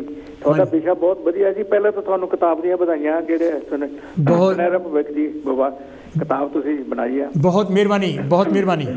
ਦੂਸਰਾ ਹੈਗਾ ਜਿਹੜਾ ਜੀ ਪੈਸਾ, ਪੈਸੇ ਤੋਂ ਬਿਨਾਂ ਸੁੱਖ ਵੀ ਹੈ ਨਹੀਂਗਾ। ਬਿਲਕੁਲ ਬਿਲਕੁਲ। ਤੇ ਕਿਉਂਕਿ ਪੈਸਾ ਸਾਰਾ ਕੁਝ ਹੈ, ਪੈਸੇ ਦੇ ਨਾਲ ਆਦਮੀ ਇਲਾਜ ਕਰਾ ਸਕਦਾ ਹੈ। ਤੁਸੀਂ ਭਾਰਤ ਦੇ ਵਿੱਚ ਦੇਖ ਲਓ ਵੀ ਕਈ ਆਦਮੀ ਪੈਸੇ ਦੇ ਇਲਾਜ ਤੋਂ ਬਿਨਾਂ ਦੁੱਖ ਹੋ ਆਪਣੇ ਜੀਵਨ ਉਹਨਾਂ ਦਾ ਜਾਇਆ ਜਾਂਦਾ। ਹਾਂਜੀ ਹਾਂਜੀ। ਕਿਉਂਕਿ ਬੱਚੇ ਜਿਹੜੇ ਹੈ ਨਾ, ਇੱਕ ਪੜ੍ਹਾਈ ਵੀ ਪੈਸੇ ਤੋਂ ਬਿਨਾਂ ਨਹੀਂ। ਅੱਜ ਇੰਡੀਆ ਦੇ ਵਿੱਚ ਇੱਕ ਡਾਕਟਰ ਬਣਨਾ ਹੋਵੇ ਤਾਂ 40 ਤੋਂ 50 ਲੱਖ ਰੁਪਈਆ ਲੱਗਦਾ। ਇੱਦਾਂ ਹੈ ਜੀ, ਇੱਦਾਂ ਹੈ। ਤੁਸੀਂ ਇਹ ਦੱਸੋ ਵੀ ਇੱਕ ਗਰੀਬ ਆਦਮੀ 40 ਤੋਂ 50 ਲੱਖ ਰੁਪਈਆ ਕਿੱਥੋਂ ਲਿਆਊਗਾ? ਜੇ ਉਹ ਡਾਕਟਰ ਬਣ ਵੀ ਗਿਆ ਤਾਂ ਉਹਨੇ ਬੇਈਮਾਨੀ ਕਰਨੀ ਹੈ, ਫਿਰ ਲੋਕਾਂ ਦੇ ਆਪਰੇਸ਼ਨ ਗਲਤ ਕਰਕੇ ਤੇ ਪੈਸਾ ਕਮਾਉਣਾ। ਹਾਂਜੀ ਹਾਂਜੀ। ਤੇ ਇਸ ਕਰਕੇ ਜਿਹੜਾ ਪੈਸਾ, ਪੈਸੇ ਦੀ ਵੈਲਿਊ ਜਿਹੜੀ ਹੈ ਨਾ, ਹਰੇਕ ਆਦਮੀ ਨੂੰ ਚਾਹੀਦੀ ਵੀ ਆ। ਲੇਕਿਨ ਪੈਸਾ ਜਿਹੜਾ ਉਹ ਜਿਹੜਾ ਪੈਸਾ ਆਦਮੀ ਸਮੇਂ ਦੀ ਤੇ ਪੈਸੇ ਦੀ ਕਦਰ ਨਹੀਂ ਕਰਦਾ, ਉਹ ਕਦੇ ਦੁਨੀਆ 'ਚ ਕਾਮਯਾਬ ਨਹੀਂ ਹੋ ਸਕਦਾ। ਤੇ ਇਸ ਦੇ ਨਾਲ ਨਾਲ ਪੈਸਾ ਜਿਹੜਾ ਹੈਗਾ, ਤੁਹਾਨੂੰ ਪਤਾ ਹੈ ਕਿ ਇਹ ਦੁੱਖ ਵੀ ਦਿੰਦਾ ਬਹੁਤ ਹੈ। ਜਿਹੜਾ ਬੇਈਮਾਨੀ ਨਾਲ ਕਮਾਇਆ ਹੋਇਆ ਪੈਸਾ ਹੈ ਨਾ, ਉਹ ਬੰਦੇ ਨੂੰ ਹਰ ਵੇਲੇ ਉਹ ਦੁੱਖ ਦਿੰਦਾ ਰਹਿੰਦਾ ਕਿ ਉਹਨੂੰ ਉਹਦੇ ਧਿਆਨ 'ਚ ਹੁੰਦਾ ਕਿ ਮੈਂ ਫਲਾਣੇ ਆਦਮੀ ਨਾਲ ਬੇਈਮਾਨੀ ਕਰਕੇ ਪੈਸੇ ਲਏ ਆ, ਤੇ ਉਹਦੇ ਹਮੇਸ਼ਾ ਹੀ ਜ਼ਹਿਨ ਦੇ ਵਿੱਚ ਰਹਿੰਦਾ। ਇਸ ਕਰਕੇ ਉਹ ਦੁੱਖ ਵੀ ਉਹਨੂੰ ਦਿੰਦਾ, ਕਿਉਂਕਿ ਦੁੱਖ ਦੇ ਆਪਣੇ ਪੈਸੇ ਤੋਂ ਹਰ ਇੱਕ ਆਦਮੀ ਦੁਆ ਨਹੀਂ ਕਿਤੇ ਨਾ ਇਲਾਜ ਨਹੀਂ ਕਰਾ ਸਕਦਾ ਪੈਸੇ ਤੋਂ ਬਿਨਾਂ। ਲੇਕਿਨ ਪੈਸਾ ਹੀ ਸਭ ਕੁਝ ਨਹੀਂ, ਸਿਹਤ ਸਭ ਤੋਂ ਅੱਛੀ ਹੋਣੀ ਚਾਹੀਦੀ ਹੈ। ਬਿਲਕੁਲ ਬਿਲਕੁਲ। ਤੇ ਦੂਸਰੀ ਗੱਲ ਹੈ, ਜਿਹੜਾ ਪੈਸਾ ਹੈ ਨਾ, ਸੱਤ ਤੇ ਸੰਤੋਖ ਤੇ ਵਿਚਾਰ ਨਾਲ, ਅੱਛੇ ਵਿਚਾਰਾਂ ਨਾਲ ਪੈਸਾ ਕਮਾਇਆ ਹੋਵੇ ਨਾ, ਉਹ ਆਦਮੀ ਨੂੰ ਬਹੁਤ ਸੁੱਖ ਦਿੰਦਾ ਹੈਗਾ ਆ। ਤੇ ਇਸੇ ਨਾਲ ਪੈਸਾ ਕਮਾਉਣਾ ਵੀ ਚੰਗਾ ਹੈ। ਪਰ ਤੁਸੀਂ ਇਹ ਦੱਸੋ ਕਿ ਪੈਸੇ ਤੋਂ ਬਿਨਾਂ ਖਰਚਾ ਵੀ ਆਦਮੀ ਨਹੀਂ ਕਰ ਸਕਦਾ। ਅੱਜ ਜਿਹੜਾ ਪੈਸਾ ਲੋਕਾਂ ਕੋਲ, ਜਿੱਦਾਂ ਹੁਣੇ ਸਾਡੇ ਫਕੀਰ ਚੰਦ ਹੋਣੇ ਨੇ ਗੱਲ ਕੀਤੀ ਆ ਕਿ ਸਾਧ ਸੰਤਾਂ ਕੋਲ ਪੈਸਾ ਬਹੁਤ ਆ ਜਾਂਦਾ, ਉਹ ਏਦਾਂ ਲੋਕਾਂ ਨੂੰ ਠੱਗ ਕੇ ਕਿਤੇ ਨਾ ਪੈਸਾ ਕਮਾਉਂਦੇ ਆ। ਤੇ ਉਹ ਹੀ ਪੈਸਾ ਜਿਸ ਵੇਲੇ ਕੋਈ ਉਹਨਾਂ ਦਾ ਪ੍ਰੋਗਰਾਮ ਹੁੰਦਾ, ਡਰਾਮਾ ਜਾਂ ਨਕਲਾਂ ਕਰਾਉਂਦੇ ਆ, ਉਹ ਸਟੇਜਾਂ ਤੇ ਚੜ੍ਹ ਕੇ ਬਸ ਏਦਾਂ ਪੈਸੇ ਸਿੱਟਦੇ ਆ ਤੇ ਪੁੱਛੋ ਹੀ ਨਾ ਤੁਸੀਂ, ਢੇਰ ਲੱਗ ਜਾਂਦੇ ਉਹਨਾਂ ਦੇ ਆਲੇ ਦੁਆਲੇ। ਜੇ ਉਹਨਾਂ ਨੇ ਉਹ ਪੈਸਾ ਆਪਣੀ ਹੱਥਾਂ ਨਾਲੋਂ ਦੀ ਕਮਾਈ ਨਾਲ ਬਣਾਇਆ ਹੋਵੇ ਤਾਂ ਉਹ ਕਦੇ ਨਹੀਂ ਸਿੱਟ ਸਕਦੇ। ਬਿਲਕੁਲ। ਕਿਉਂਕਿ ਤੁਹਾਡੀ ਜੇਬ 'ਚ ਅਗਰ ਪੈਸਾ ਹੋਵੇ ਨਾ, ਜੇਬ 'ਚ ਉਹ 10 ਵਾਰੀ ਹੱਥ ਮਾਰਦਾ ਜੇਬ ਨੂੰ ਕਿ ਮੇਰੇ ਜੇਬ 'ਚ ਪੈਸੇ ਕਿਸੇ ਨੇ ਕੱਢ ਤਾਂ ਨਹੀਂ ਲਏ। ਪਰ ਮਾਨ ਸਾਹਿਬ ਉਹ ਲੱਖਾਂ ਕਰੋੜਾਂ ਰੁਪਈਆ ਉਹ ਕਿੱਦਾਂ ਢੇਰ ਲਾਉਂਦੇ ਆ ਲੋਕਾਂ ਦੇ ਉੱਤੇ, ਹੈ ਨਾ। ਪਰ ਮਾਨ ਸਾਹਿਬ ਉਹ ਤਾਂ ਲੋਕਾਂ ਨੂੰ ਕਹਿੰਦੇ ਨੇ ਮੈਂ ਨਾਗਣੀ ਆ। ਨਾਗਣੀ ਦੇਖੋ ਜੀ, ਜਿਹੜੀ ਉਹ ਨਾਗਣੀ ਤਾਂ ਹੈਗੀ ਆ, ਲੇਕਿਨ ਇਹ ਨਾਗਣੀ ਹੀ ਸਾਰਾ ਕੁਝ ਕਰਦੀ ਆ। ਜੇ ਨਾਗਣੀ ਨਾ ਹੋਵੇ, ਕਿਉਂਕਿ ਉਹਨਾਂ ਲਈ ਨਾਗਣੀ ਉਹਦੇ ਲਈ ਆ ਜਿਹੜਾ ਜਿਨ ਚੰਗਾ ਨਹੀਂ ਇਮਾਨਦਾਰੀ ਨਾਲ ਕਮਾਇਆ ਹੋਵੇ, ਉਹਨਾਂ ਲਈ ਨਾਗਣੀ ਆ। ਕਿਉਂਕਿ ਨਾਗਣੀ ਸਾਰਾ ਕੁਝ ਕਰਦੀ ਆ ਉਹਨਾਂ ਲਈ ਤਾਂ, ਕਿ ਜੇ ਆਦਮੀ ਉਹਨਾਂ ਨੇ ਕਮਾਇਆ ਹੋਵੇ ਤਾਂ ਉਹਨਾਂ ਲਈ ਨਾਗਣੀ ਵੀ ਨਹੀਂ ਹੈ। ਤੇ ਨਾ ਉਹਨਾਂ ਦੇ ਕੋਲ ਜੇਬ ਦੇ ਵਿੱਚ ਪੈਸਾ ਹੋਣਾ ਚਾਹੀਦਾ, ਹੋਵੇ ਤਾਂ ਨਾ ਉਹ ਇੱਦਾਂ ਐਸ਼ ਕਰਨ। ਉਹਨਾਂ ਕੋਲ ਵੱਡੀਆਂ ਕਾਰਾਂ ਕਿੱਥੋਂ ਆਉਂਦੀਆਂ, ਉਹ ਲੋਕਾਂ ਦੇ ਸਿਰੋਂ ਆਉਂਦੀਆਂ। ਹਾਂਜੀ, ਤੇ ਉਹਨਾਂ ਲਈ ਬਸ ਇਹ ਗੱਲ ਆ ਕਿ ਪੈਸਾ ਜਿਹੜਾ ਇਮਾਨਦਾਰੀ ਨਾਲ ਆਦਮੀ ਨੂੰ ਕਮਾਉਣਾ ਚਾਹੀਦਾ, ਕਿਸੇ ਨਾਲ ਹੇਰਾਫੇਰੀ ਨਹੀਂ ਕਰਨਾ ਚਾਹੀਦੀ। ਪੈਸਾ ਹੀ ਸਾਰਾ ਕੁਝ ਹੈ ਨਹੀਂ, ਇਮਾਨਦਾਰੀ ਸਭ ਤੋਂ ਵੱਡੀ ਬੰਦੇ ਦੀ ਇਹਦੀ ਪੂੰਜੀ ਹੈਗੀ ਆ। ਇਹ ਮਾਨ ਸਾਹਿਬ, ਜੇ ਨਿਆਣਿਆਂ ਨੂੰ ਪੜ੍ਹਾਉਣਾ ਬੰਦ ਕਰ ਦਈਏ, ਉਹਨਾਂ ਨੂੰ A ਲੈਵਲ ਯੂਨੀਵਰਸਿਟੀ ਭੇਜਣਾ ਬੰਦ ਕਰੀਏ, ਬਾਬੇ ਬਣਾਉਣਾ ਸ਼ੁਰੂ ਕਰ ਦਈਏ, ਫੇਰ ਨਾ ਠੀਕ ਰਹੂ? ਫੇਰ ਤਾਂ ਸਾਰਾ ਕੁਝ ਫਿਰ ਤਾਂ ਢੇਰ ਲੱਗ ਜਾਣੇ ਪੈਸਿਆਂ ਦੇ। ਹਾਂਜੀ, ਤਾਂ ਇਸੇ ਕਰਕੇ ਜਿਹੜਾ ਬੱਚਿਆਂ ਨੂੰ ਪੜ੍ਹਾਉਣਾ ਸਭ ਤੋਂ, ਇਸ ਕਰਕੇ ਬੱਚਿਆਂ ਨੂੰ ਅੰਧ ਵਿਸ਼ਵਾਸ ਤੋਂ ਦੂਰ ਕਰਨਾ, ਇਹ ਸਭ ਤੋਂ ਬੜੀ ਪੂੰਜੀ ਹੈਗੀ ਆ ਇਨਸਾਨ ਦੀ। Thank you. ਹਾਂਜੀ, ਥੈਂਕ ਯੂ ਜੀ ਤੁਹਾਡਾ। ਥੈਂਕ ਯੂ ਜੀ ਮਾਨ ਸਾਹਿਬ। ਇਹ ਤਾਂ ਸੀ ਜੀ ਪ੍ਰੇਮ ਮਾਨ ਹੋਣੀ, ਜਿਨ੍ਹਾਂ ਨੇ ਬਹੁਤ ਹੀ ਆਪਣੇ ਵਡਮੁੱਲੇ ਵਿਚਾਰ ਦਿੱਤੇ ਹੈਗੇ ਆ। ਇਹ ਲੰਡਨ ਤੋਂ ਹਰ ਵਾਰੀ ਪ੍ਰੋਗਰਾਮ ਵਿੱਚ ਹਿੱਸਾ ਲੈਂਦੇ ਆ। ਮੈਂ ਇਹਨਾਂ ਦਾ ਬਹੁਤ ਜ਼ਿਆਦਾ ਮਸ਼ਕੂਰ ਹਾਂ, ਬਹੁਤ ਜ਼ਿਆਦਾ ਧੰਨਵਾਦੀ ਹਾਂ, ਬਹੁਤ ਜ਼ਿਆਦਾ ਥੈਂਕਫੁਲ ਹਾਂ। ਤੁਸੀਂ ਵੀ ਸਾਡੇ ਨਾਲ ਆਪਣੇ ਵਿਚਾਰ ਜਿਹੜੇ ਸਾਂਝੇ ਕਰ ਸਕਦੇ ਹੋ। ਬਹੁਤ ਸਾਰੀਆਂ ਗੱਲਾਂ ਜਿਹੜੀਆਂ ਸਾਹਮਣੇ ਆ ਰਹੀਆਂ ਹੈਗੀਆਂ। ਜਿਹੜਾ ਪੈਸਾ ਹੈਗਾ ਉਹਦੀ ਜ਼ਰੂਰਤ ਵੀ ਹੈ, ਇਹਨਾਂ ਮੁਲਕਾਂ ਵਿੱਚ ਵੀ ਹੈ, ਆਪਣੇ ਮੁਲਕਾਂ ਵਿੱਚ ਵੀ ਹੈ, ਪਰ ਜਿਹੜਾ ਜਾਣੀ ਕਿ ਪੈਸਾ ਹੇਰਾਫੇਰੀ ਦੇ ਨਾਲ ਕਮਾਇਆ। ਹੈਲੋ ਜੀ, ਕੌਣ ਤੋਂ ਜੀ, ਕਿੱਥੇ ਬੋਲਦੇ? ਵੈਲਕਮ ਹੈ ਜੀ। ਹੈਲੋ, ਆਦਾਬ, ਸਤਿ ਸ੍ਰੀ ਅਕਾਲ। ਸਤਿ ਸ਼੍ਰੀ ਅਕਾਲ ਜੀ। ਹੈਲੋ, ਮੈਂ ਤਾਂ ਬਰਮਿੰਘਮ ਤੋਂ ਹੀ ਬੋਲ ਰਿਹਾ। ਹਾਂਜੀ, ਇਹ ਬੜਾ ਇੰਟਰਸਟਿੰਗ ਤੁਸੀਂ ਟਾਪਿਕ ਲੈ ਕੇ ਆਉਂਦੇ ਹੋ। ਤੁਹਾਡੀ ਕਿਤਾਬ ਦੇ ਐਕਸਟ੍ਰੈਕਟਸ ਵੀ ਬੜੇ ਅੱਛੇ ਹੁੰਦੇ ਨੇ। ਥੈਂਕ ਯੂ ਜੀ। ਤੇ ਹੁਣ ਦੇਖੋ, ਮਤਲਬ ਦੁਨੀਆ 'ਚ ਕਿੰਨੀ ਅਨਈਕੁਅਲ ਡਿਸਟ੍ਰੀਬਿਊਸ਼ਨ ਆਫ ਵੈਲਥ ਹੈ। ਬਿਲਕੁਲ। ਹੁਣ ਤੇ ਮੈਂ ਇੱਕ TV ਤੇ ਚੈਨਲ ਦਾ ਨਾਮ ਨਹੀਂ ਲੈਣਾ ਚਾਹੁੰਦਾ, ਇੱਕ ਬੜੇ ਮਸ਼ਹੂਰ ਸੁਪਰਸਟਾਰ ਨੇ, ਉਹਨਾਂ ਦਾ ਪ੍ਰੋਗਰਾਮ ਆਉਂਦਾ ਕੌਣ ਬਣੇਗਾ ਕਰੋੜਪਤੀ। ਹਾਂਜੀ ਹਾਂਜੀ ਹਾਂਜੀ, ਅਮਿਤਾਭ ਬੱਚਨ ਦਾ ਪਤਾ ਆਪਾਂ ਨੂੰ ਸਾਰਿਆਂ ਨੂੰ। ਉਹਦੇ 'ਚੋਂ ਸਵਾਲਾਂ ਦਾ ਜਵਾਬ ਦੇ ਕੇ ਤੇ ਕਈ ਲੋਕ ਲੱਖਾਂ ਕਰੋੜਾਂ ਦੇ ਮਾਲਕ ਬਣ ਜਾਂਦੇ ਨੇ। ਹਾਂਜੀ ਹਾਂਜੀ। ਤੇ ਉਹਨੇ ਇੱਕ ਸਾਹਿਬ ਕਹਿ ਰਹੇ ਸਨ ਕਿ ਡਾਕਟਰੀ ਜਾਨੀ ਮਿਹਨਤ ਕਰਨੀ ਪੈਂਦੀ ਹੈ ਤੇ ਉਹ ਪੁੱਠੇ ਸਿੱਧੇ ਆਪਰੇਸ਼ਨ ਕਰਕੇ ਤੇ ਉਹ ਪੈਸੇ ਕਮਾਉਂਦੇ ਨੇ। ਅਗਰ ਕੋਈ ਡਾਕਟਰ ਇਸ ਤਰ੍ਹਾਂ ਕਰਦਾ ਤੇ ਮੈਂ ਕਹਿੰਦਾ ਉਹ ਆਪਣੇ ਪੇਸ਼ੈਂਟ ਨਾਲ ਬੜੀ ਜ਼ਿਆਦਤੀ ਕਰ ਰਿਹਾ। ਕੋਈ ਡਾਕਟਰ ਐਸਾ ਨਹੀਂ ਹੁੰਦਾ ਕਿ ਉਹ ਗਲਤ ਆਪਰੇਸ਼ਨ ਕਰੇ ਜਾਂ ਮਰੀਜ਼ ਨੂੰ ਗਲਤ ਮਸ਼ਵਰਾ ਦੇਵੇ। ਪਰ ਤੁਹਾਨੂੰ ਪਤਾ ਡਾਕਟਰ ਸਾਹਿਬ, ਉੱਥੇ ਤਾਂ ਹੁੰਦਾ ਹੈ, ਆਪਣੇ ਮੁਲਕਾਂ ਵਿੱਚ ਤਾਂ ਤੁਹਾਡੇ ਅੰਗ ਕੱਢ ਲੈਂਦੇ ਹੈ। ਆਉਂਦਾ, ਲੇਕਿਨ ਨਹੀਂ ਹੋਣਾ ਚਾਹੀਦਾ। ਮਤਲਬ ਮੈਂ ਡਾਕਟਰੀ ਬੜੀ ਮਿਹਨਤ ਕਰਕੇ ਮੈਂ ਇਸ ਮਕਾਮ ਤੇ ਮੈਂ ਨਹੀਂ ਕਰਦਾ, ਲੇਕਿਨ ਇਹ ਵੇ ਕਿ ਉਹਨੂੰ ਬੜੀ ਫਰਸਟ੍ਰੇਸ਼ਨ ਹੁੰਦੀ ਹੈ ਕਿ ਤੁਸੀਂ ਇੰਨੀ ਮਿਹਨਤ ਕਰਕੇ ਇੱਕ ਮੁਕਾਮ ਹਾਸਲ ਕਰਦੇ ਹੋ ਤੇ ਇੱਕ ਅਨਪੜ੍ਹੇ ਲੋਕ ਨੇ ਜਿਹੜੇ ਮਤਲਬ ਉਹ ਵੱਡੀਆਂ ਕਾਰਾਂ ਲਈ ਫਿਰਦੇ ਨੇ ਤੇ ਆਪਣੇ ਐਸ਼ ਕਰਦੇ ਨੇ। ਤੁਸੀਂ ਸੋਚਦੇ ਹੋ ਕਿ ਤੁਸੀਂ ਇੰਨੀ ਮਿਹਨਤ ਕਰਕੇ ਕੀ ਖੱਟ ਲਿਆ। ਹੈਲੋ, ਹਾਂਜੀ ਹਾਂਜੀ, ਮੈਂ ਸੁਣ ਰਿਹਾ ਜੀ। ਹਾਂਜੀ, ਤੇ ਅਨਈਕੁਅਲ ਹੁਣ ਚੈਰਿਟੀ ਦੇ ਕਈ ਪ੍ਰੋਗਰਾਮ ਮੈਂ ਦੇਖੇ ਨੇ। ਲੋਕ ਅਨਡਿਜ਼ਰਵਿੰਗ ਲੋਕ ਜਿਹੜੇ ਨੇ ਇੰਨੇ ਮਤਲਬ ਉਹ ਪੈਸੇ ਕਮਾਉਂਦੇ ਨੇ। ਹਾਂਜੀ ਹਾਂਜੀ। ਉਹਨਾਂ ਤੇ ਮੈਂ ਤੁਹਾਨੂੰ ਇੱਕ ਮਿਸਾਲ ਦੇਣਾ ਜ਼ਰਾ, ਅਗਰ ਮੈਨੂੰ ਵਕਤ ਦਿਓ। ਹਾਂਜੀ, ਕਰੋ ਗੱਲ। ਹਾਂਜੀ, ਬੁੱਢੀ ਫੌਤ ਹੋ ਗਈ। ਹਾਂਜੀ ਹਾਂਜੀ। ਉਹਦਾ ਹਸਬੈਂਡ ਉਹ ਕਹਿੰਦਾ ਸੀ ਅਲਜ਼ਾਈਮਰ ਡਿਜ਼ੀਜ਼ ਦੇ, ਹਾਲਾਂਕਿ ਮੈਂ ਜਦੋਂ ਵੀ ਉਹਨੂੰ ਗਿਆ ਮੈਨੂੰ ਉਹਨੇ ਪਛਾਣ ਲਿਆ, ਮੇਰੇ ਨਾਲ ਗੱਲਾਂ ਬਾਤਾਂ ਵੀ ਕਰਦੀ ਰਹੀ ਤੇ ਮੈਂ ਕੋਈ ਉਹਦੇ 'ਚ ਕੋਈ ਡਿਮੈਂਸ਼ੀਆ ਦੇ ਸਿੰਪਟਮ ਨਹੀਂ ਦੇਖੇ। ਉਹਦੇ ਹਸਬੈਂਡ ਨੇ ਚੈਰਿਟੀ ਖੋਲੀ ਦੀ ਹੈ, ਲੋਕਾਂ ਕੋਲੋਂ ਪੈਸੇ ਲੈਂਦਾ ਪਿਆ ਤੇ ਪਤਾ ਨਹੀਂ ਕਿੰਨੇ ਉਹਨੇ ਲੱਖ ਪਾਉਂਡ ਇਕੱਠੇ ਕਰ ਲਏ ਨੇ। ਉਹ ਇਸ ਤਰ੍ਹਾਂ ਦੇ ਮਤਲਬ ਚੈਰਿਟੀ 'ਚ ਲੋਕ ਬੜੇ ਹੇਰ ਫੇਰ ਕਰਦੇ ਨੇ, ਬੜੇ ਇਸ ਤਰ੍ਹਾਂ ਅਨਈਕੁਅਲ ਡਿਸਟ੍ਰੀਬਿਊਸ਼ਨ ਆਫ ਵੈਲਥ ਤੇ ਬੜੀ ਫਰਸਟ੍ਰੇਸ਼ਨ ਹੁੰਦੀ ਹੈ ਕਿ ਲੋਕ ਜਿਹੜੇ ਇਸ ਤਰ੍ਹਾਂ ਦੀਆਂ ਹਰਕਤਾਂ ਕਰਦੇ ਨੇ ਕਿ ਆਪਣੇ ਪੈਸੇ ਕਮਾ ਕੇ ਤੇ ਉਹ ਅਮੀਰ ਹੋ ਜਾਣ ਤੇ ਉਹ ਆਪਣੀ ਐਸ਼ ਦੀ ਜ਼ਿੰਦਗੀ ਗੁਜ਼ਾਰਨ। ਤੇ ਉਹ ਜਿਹੜੇ ਪੜ੍ਹੇ ਲਿਖੇ ਲੋਕ ਨੇ, ਜਿਨ੍ਹਾਂ ਨੇ ਮਿਹਨਤਾਂ ਕੀਤੀਆਂ ਨੇ, ਜਿਨ੍ਹਾਂ ਨੇ ਆਪਣਾ ਮੁਕਾਮ ਹਾਸਿਲ ਕੀਤਾ, ਉਹ ਧੱਕੇ ਖਾਂਦੇ ਫਿਰਦੇ ਨੇ। ਬਿਲਕੁਲ ਬਿਲਕੁਲ। ਥੈਂਕ ਯੂ ਡਾਕਟਰ ਸਾਹਿਬ, ਬਹੁਤ ਮਿਹਰਬਾਨੀ। ਇਹ ਤਾਂ ਅਸੀਂ ਡਾਕਟਰ ਅਜ਼ੀਜ਼ ਹੋਣੀ ਬਰਮਿੰਘਮ ਤੋਂ ਮੇਰੇ ਪ੍ਰੋਗਰਾਮ ਵਿੱਚ ਇਹ ਹਰ ਵਾਰੀ ਸ਼ਿਰਕਤ ਕਰਦੇ ਆ। ਤੁਸੀਂ ਵੀ ਆਪਣੇ ਵਿਚਾਰ ਜਿਹੜੇ ਹੈਗੇ ਸਾਡੇ ਨਾਲ ਸਾਂਝੇ ਕਰ ਸਕਦੇ ਆ ਅਤੇ ਨਵੀਆਂ ਗੱਲਾਂ ਵੀ ਬਹੁਤ ਸਾਰੀਆਂ ਆ ਰਹੀਆਂ ਵੀ ਕਈ ਲੋਕ ਜਿਹੜੇ ਹੈਗੇ ਆਪਣੇ ਬੱਚਿਆਂ ਦੀ ਮੌਤ 'ਤੇ ਯਾਨੀ ਕਿ ਜਾਂ ਆਪਣੀ ਵਾਈਫ ਦੀ ਮੌਤ 'ਤੇ ਯਾਨੀ ਕਿ ਜਾਂ ਕਿਸੇ ਹੋਰ ਆਪਣੇ ਰਿਸ਼ਤੇਦਾਰ ਦੋਸਤ ਮਿੱਤਰ ਦੀ ਯਾਨੀ ਕਿ ਮੌਤ 'ਤੇ ਆਪਣੀਆਂ ਚੈਰਿਟੀਆਂ ਖੋਲ੍ਹਣ ਦੀ, ਅਤੇ ਚੈਰਿਟੀਆਂ ਦੇ ਨਾਂ 'ਤੇ ਵੀ ਲੋਕ ਬਹੁਤ ਸਾਰਾ ਪੈਸਾ ਇਕੱਠਾ ਕਰ ਰਿਹਾ ਅਤੇ ਉਹਦੇ ਵਿੱਚ ਕਈ ਤਰ੍ਹਾਂ ਦੀਆਂ ਹੇਰਾਫੇਰੀਆਂ ਕਰਦੇ, ਜਿਵੇਂ ਕਿ ਮੈਂ ਵੀ ਜਾਣਦਾ ਕਈ ਧਾਰਮਿਕ ਸਥਾਨ ਵੀ ਇਹੋ ਜਿਹੀਆਂ ਚੈਰਿਟੀਆਂ ਕਰਦੇ। ਪਿੱਛੇ ਇੱਕ ਖਬਰ ਵੀ ਸੀ ਆਈ, ਕਾਹ ਤੋਂ ਹੁਣ ਨਾਂ ਲੈਣਾ ਹੈਗਾ ਉਹ, ਯਾਨੀ ਕਿ ਉਹਨਾਂ ਨੇ ਜਿਹੜਾ ਸੀਗਾ ਬਹੁਤ ਸਾਰੇ ਲੋਕਾਂ ਨੂੰ ਕਿਹਾ ਸੀ ਮੈਂ ਤੁਹਾਨੂੰ ਅਸੀਂ ਪੱਕਾ ਕਰਾਉਂਦੇ ਹਾਂ, ਤੁਹਾਨੂੰ ਇੱਥੇ ਜਿਹੜਾ ਹੈਗਾ ਜਿਹੜੀ ਪ੍ਰੀਸਟਹੁੱਡ ਹੈਗੀ ਆ ਉਹ ਤੁਹਾਨੂੰ ਦਵਾ ਦੇਵਾਂਗੇ। ਅਤੇ ਕਈ ਤਰ੍ਹਾਂ ਦੀਆਂ ਹੇਰਾਫੇਰੀਆਂ ਸਾਡੇ ਲੋਕ ਕਰਦੇ ਹੈ, ਧਰਮ ਦੇ ਨਾਂ 'ਤੇ ਵੀ ਅਤੇ ਗੈਰ ਧਾਰਮਿਕ ਨਾਂ 'ਤੇ ਵੀ, ਜਿਸ ਤਰ੍ਹਾਂ ਵੀ ਕਿਸੇ ਸੂਤ ਲੱਗੇ ਉੱਦਾਂ ਹੇਰਾਫੇਰੀ ਕਰਨ ਦੀ ਕੋਸ਼ਿਸ਼ ਕਰਦੇ ਆ। ਕਈ ਤਰ੍ਹਾਂ ਦੀਆਂ ਹੋਰ ਵੀ ਹੇਰਾਫੇਰੀਆਂ ਜਿਹੜੀਆਂ ਹੁੰਦੀਆਂ ਤਾਂ ਕਿ ਅਸੀਂ ਪੈਸਾ ਇਕੱਠਾ ਕੀਤਾ ਜਾਂ ਪੈਸੇ ਨੂੰ ਇਕੱਠਾ ਕਰ ਲਈਏ, ਪਰ ਉਹਦਾ ਇਹ ਵੀ ਦੇਖਣ ਵਿੱਚ ਆਇਆ ਵੀ ਉਹਦਾ ਨੁਕਸਾਨ ਹੀ ਨੁਕਸਾਨ ਹੁੰਦਾ ਹੈਗਾ। ਸਾਡੇ ਟੈਲੀਫੋਨ ਲਾਈਨਸ ਖੁੱਲੀਆਂ ਹੈਗੀਆਂ। ਹੈਲੋ ਜੀ, ਕੌਣ ਤੇ ਜੀ, ਕਿੱਥੋਂ ਬੋਲਦੇ? ਵੈਲਕਮ ਹੈ ਜੀ। ਹੈਲੋ ਜੀ, ਨਮਸਕਾਰ, ਹਰੀਸ਼ ਮਲਹੋਤਰਾ। ਹਾਂਜੀ ਤੁਹਾਡਾ ਅੱਜ ਦਾ ਮੈਂ ਚਾਂਦ ਬੋਲਦੀ ਲੰਡਨ ਤੋਂ। ਹਾਂਜੀ ਚਾਂਦ ਜੀ, ਕੀ ਕਹਿਣਾ ਚਾਹੋਗੇ? ਬਹੁਤ ਹੀ ਨਾਈਸ ਹੈ। ਹਾਂਜੀ, ਤੇ ਜਿਹੜਾ ਕਿ ਬੜਾ ਵੈਲਿਊਏਬਲ ਆ ਵੀ ਲੋਕਾਂ ਨੂੰ ਪਤਾ ਲੱਗੇ ਵੀ ਕਿੱਦਾਂ ਖੁਸ਼ੀ ਮਿਲਦੀ ਆ, ਕਿਸ ਚੀਜ਼ 'ਚ ਖੁਸ਼ੀ ਮਿਲਦੀ ਆ। ਪਰ ਮੈਂ ਕਹੂੰਗੀ ਜਿਹੜੀ ਪੈਸਾ ਹਰ ਚੀਜ਼ ਨਹੀਂ ਹੈਗੀ, ਪੈਸੇ ਦੇ ਨਾਲ ਖੁਸ਼ੀ ਨਹੀਂ ਮਿਲਦੀ। ਪੈਸੇ ਦੇ ਨਾਲ ਇਨਸਾਨ ਨੂੰ ਕਾਫੀ ਫਿਕਰ, ਜਿਹੜੇ ਕਿ ਲੋਕ ਉੱਦਾਂ ਦੇ ਪੈਸੇ ਕਮਾਉਂਦੇ ਆ, ਕੋਈ ਡਰੱਗ ਕਰਦਾ ਜਾਂ ਫਿਰ ਉੱਦਾਂ ਦੀਆਂ ਚੀਜ਼ਾਂ ਕਰਦੇ ਜਿਨ੍ਹਾਂ ਦੇ ਨਾਲ ਪੈਸਾ ਕਮਾਉਂਦੇ ਆ ਤੇ ਆਪਣੇ ਆਪ ਨੂੰ ਦਿਖਾਉਂਦੇ ਆ ਵੀ ਅਸੀਂ ਬਹੁਤ ਅਮੀਰ ਹੋ ਗਏ ਆ, ਪਰ ਉਹਨਾਂ ਦੇ ਅੰਦਰ ਜਿਹੜੀ ਹੈ ਉਹਨਾਂ ਨੂੰ ਕੋਈ ਸ਼ਾਂਤੀ ਨਹੀਂ ਹੁੰਦੀ। ਉਹੀ ਪੈਸੇ ਉਹ ਆਪਣੇ ਬੱਚਿਆਂ ਦੇ ਉੱਤੇ ਖਰਚ ਕਰਦੇ, ਉਹਨਾਂ ਦੇ ਦਿਮਾਗਾਂ 'ਚ ਜ਼ਰੂਰ ਆਉਂਦਾ ਹੋਊਗਾ ਵੀ ਦੇਖੋ ਅਸੀਂ ਇੱਦਾਂ ਦੇ ਪੈਸੇ ਜਿਹੜੇ ਹੈਗੇ ਕਮਾਏ ਹੋਏ ਆ ਤੇ ਅਸੀਂ ਆਪਣੇ ਬੱਚਿਆਂ ਦੇ ਉੱਤੇ ਲਾ ਰਹੇ ਹਾਂ। ਪਰ ਮੈਂ ਇਹ ਕਹੂੰਗੀ ਜਿਹੜੀ ਨੀਅਤ ਆ, ਨੀਅਤ ਸਭ ਤੋਂ ਉਹ ਬਹੁਤ ਹੀ ਵੱਡੀ ਚੀਜ਼ ਹੈ। ਨੀਅਤ ਇਨਸਾਨ ਦੀ ਹੋਣੀ ਚਾਹੀਦੀ ਆ। ਪੈਸਾ ਪਛਕ ਦੀ ਤੁਹਾਡੇ ਕੋਲ ਇੰਨਾ ਨਹੀਂ ਹੋਣਾ ਚਾਹੀਦਾ, ਓਨਾ ਹੀ ਹੋਵੇ ਜਿੰਨਾ ਕਿ ਅਸੀਂ ਖਰਚ ਸਕੀਏ ਆਪਣੇ ਉੱਤੇ, ਆਪਣੀਆਂ ਜਿੰਨੀਆਂ ਵੀ ਸਾਡੀਆਂ ਲੋੜਾਂ ਆ ਅਸੀਂ ਉਹ ਆਪਣੀਆਂ ਪੂਰੀਆਂ ਕਰ ਸਕੀਏ।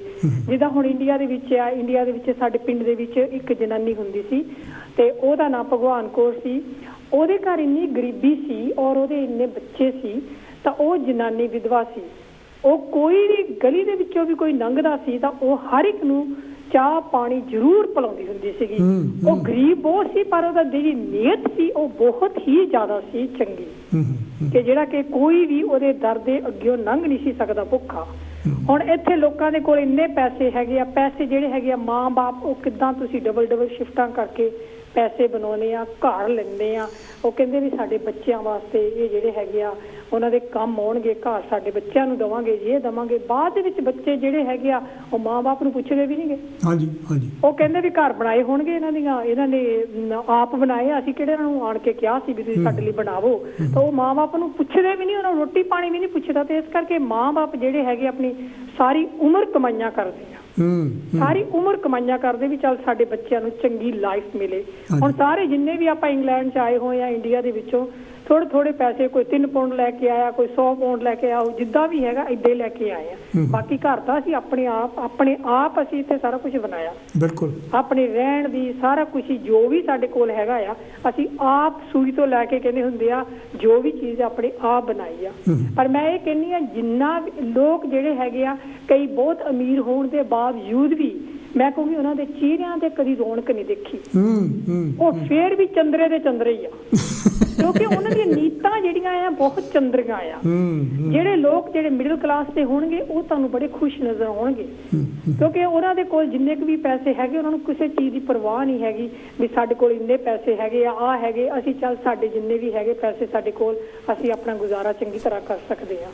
ਠੀਕ ਹੈ, ਪੈਸੇ ਹੋਣੇ ਚਾਹੀਦੇ, ਮੈਂ ਨਹੀਂ ਕਹਿੰਦੀ ਹੈਗੀ ਪੈਸੇ ਨਹੀਂ ਹੋਣੇ ਚਾਹੀਦੇ, ਪਰ ਤੁਹਾਡੀਆਂ ਲੋੜਾਂ ਜਿਹੜੀਆਂ ਪੂਰੀਆਂ ਹੋਈਆਂ। ਪਰ ਅਸੀਂ ਇੱਦਾਂ ਜਿਹੜੀ ਚੋਰੀ ਜਾਰੀ ਕਰਕੇ ਨਹੀਂ ਪੈਸਾ ਕਮਾਉਣਾ ਚਾਹੀਦਾ ਜਿਹੜਾ ਕਿ ਤੁਸੀਂ ਕਿਸੇ ਦੇ ਉੱਤੇ ਜਾਂ ਜਿੱਦਾਂ ਵੀ ਹੈਗਾ। ਲੋਕ ਅੱਜ ਕੱਲ੍ਹ ਕਿਤੇ ਡਰੱਗਸ ਕਰਦੇ ਆ, ਇਹ ਕਰਦੇ ਉਹ ਕਰਦੇ, ਗੰਦੇ ਕੰਮ ਕਰਕੇ ਪੈਸੇ ਜਿਹੜੇ ਹੈਗੇ ਕਮਾਉਂਦੇ ਆ। ਇੱਥੇ ਹੁਣ ਅੱਜ ਕੱਲ੍ਹ ਭਿਖਾਰੀ ਇੰਨੇ ਤੁਰੇ ਫਿਰਦੇ ਆ ਜਿਹੜੇ ਲੰਬੇ ਉੱਚੇ ਪਤਾ ਨਹੀਂ ਕਿਹਨਾਂ ਕੰਟਰੀਆਂ ਦੇ ਵਿੱਚੋਂ ਆਏ ਆ, ਹਮੇਸ਼ਾ ਹੀ ਕਹਿਣਗੇ have you got spare change. ਤੇ ਆਪਾਂ ਦੇਖਦੇ ਆ ਵੀ ਐਡੇ ਵੱਡੇ ਤੁਸੀਂ ਜਵਾਨ ਹੈਗੇ ਵੀ ਤੁਸੀਂ ਕਿਉਂ ਨਹੀਂ ਕਮਾਈ ਕਰਦੇ ਤਾਂ ਪੈਸਾ ਕਮਾਉਂਦੇ। ਇਹਨਾਂ ਕੰਟਰੀਆਂ ਦੇ ਵਿੱਚ ਅੱਜ ਕੱਲ੍ਹ ਮੈਂ ਕਦੀ ਭਿਖਾਰੀ ਪਹਿਲਾਂ ਦੇਖੇ ਹੀ ਨਹੀਂ ਸੀਗੇ, ਹੁਣ ਇੰਨੇ ਆ ਗਏ ਕਿ ਹੱਦ ਤੋਂ ਵੱਧ। ਕੰਮਾਂ ਤੋਂ ਨਿਕਲੀ ਤਾਂ ਪਹਿਲਾਂ ਹੀ ਉਹ ਉੱਥੇ ਕਾਰ ਪਾਰਕਾਂ 'ਚ ਖੜੇ ਹੁੰਦੇ ਆ, ਫਿਰ ਡਰ ਲੱਗਦਾ ਵੀ ਕਿਤੇ ਸਾਡੀ ਕਾਰ ਦੇ ਵਿੱਚ ਆਣ ਕੇ ਨਾ ਬਹਿ ਜਾਣ, ਸਾਡੀ ਕੁਛ ਨਾ ਕਰ ਲੈਣ। ਜੇ ਨਾ ਆਹ ਹਾਲਾਤ ਇੱਥੇ ਵੀ ਇਹਨਾਂ ਕੰਟਰੀਆਂ 'ਚ ਹੋ ਗਏ ਆ। ਸਾਡੇ ਅੱਜ ਦਾ topic is really interesting. God bless you. Thank you ਜੀ, ਥੈਂਕ ਯੂ ਵੈਰੀ ਮਚ, ਬਹੁਤ ਮਿਹਰਬਾਨੀ। ਇਹ ਤਾਂ ਸੀ ਜੀ ਚਾਂਦ ਹੋਣੀ ਲੰਡਨ ਤੋਂ। ਤੁਸੀਂ ਵੀ ਜਿਹੜਾ ਹੈਗਾ ਸੰਵਾਦ ਸਾਡੇ ਨਾਲ ਰਚਾ ਸਕਦੇ ਆ। ਜੇ ਤੁਸੀਂ ਬਰਤਾਨੀਆ ਤੋਂ ਬਾਹਰੋਂ ਟੈਲੀਫੋਨ ਕਰ ਰਹੇ, ਮੈਂ ਬਾਰ ਇਹ ਦੱਸਦਾ ਹੈਗਾ ਕਿਉਂਕਿ ਕਈ ਵਾਰੀ ਕਈ ਨਵੇਂ ਜਿਹੜੇ ਦਰਸ਼ਕ ਹੈਗੇ ਆ ਜੁੜਦੇ ਆ ਅਤੇ ਸਾਡੇ ਤੋਂ ਇੱਕੋ ਟੈਲੀਫੋਨ ਲਾਈਨ ਹੈਗੀ ਆ, ਇਸ ਕਰਕੇ ਤੁਹਾਨੂੰ ਕਈ ਵਾਰੀ ਮੁਸ਼ਕਿਲ ਵੀ ਆਉਂਦਾ। ਤੁਸੀਂ 2 ਵਾਰੀ 3 ਵਾਰੀ ਟੈਲੀਫੋਨ ਕਰਕੇ ਥੱਕ ਜਾਂਦੇ, ਤੁਸੀਂ ਕਹਿੰਦੇ ਵੀ ਲਾਈਨ ਨਹੀਂ ਮਿਲਦੀ ਹੈਗੀ, ਪਰ ਲਾਈਨਾਂ ਖੁੱਲ੍ਹੀਆਂ ਹੈਗੀਆਂ। ਜੇ ਤੁਸੀਂ ਟਰਾਈ ਕਰਦੇ ਰਹੋ ਤੁਹਾਨੂੰ ਲਾਈਨ ਜਾਣ ਕੇ ਜ਼ਰੂਰ ਮਿਲੂਗੀ। ਅਤੇ ਜੇ ਬਰਤਾਨੀਆ ਤੋਂ ਬਾਹਰੋਂ ਤੁਸੀਂ ਟੈਲੀਫੋਨ ਕਰਦੇ ਤੁਹਾਨੂੰ ਫਿਰ ਮੋਰੇ 0044 ਨੰਬਰ ਲਾਉਣਾ ਪਊਗਾ ਅਤੇ ਸਾਰਾ ਨੰਬਰ 0044 121 5024 ਨੰਬਰ ਘੁਮਾਉਣਾ ਪਊਗਾ। ਅਤੇ ਜੇ ਤੁਸੀਂ ਇਹ ਹੈਲੋ ਜੀ, ਕੌਣ ਤੇ ਜੀ, ਕਿੱਥੋਂ ਬੋਲਦੇ? ਵੈਲਕਮ ਹੈ। ਹੈਲੋ ਜੀ, ਜੈ ਗੁਰਦੇਵ ਜੀ। ਜੈ ਗੁਰਦੇਵ ਜੀ।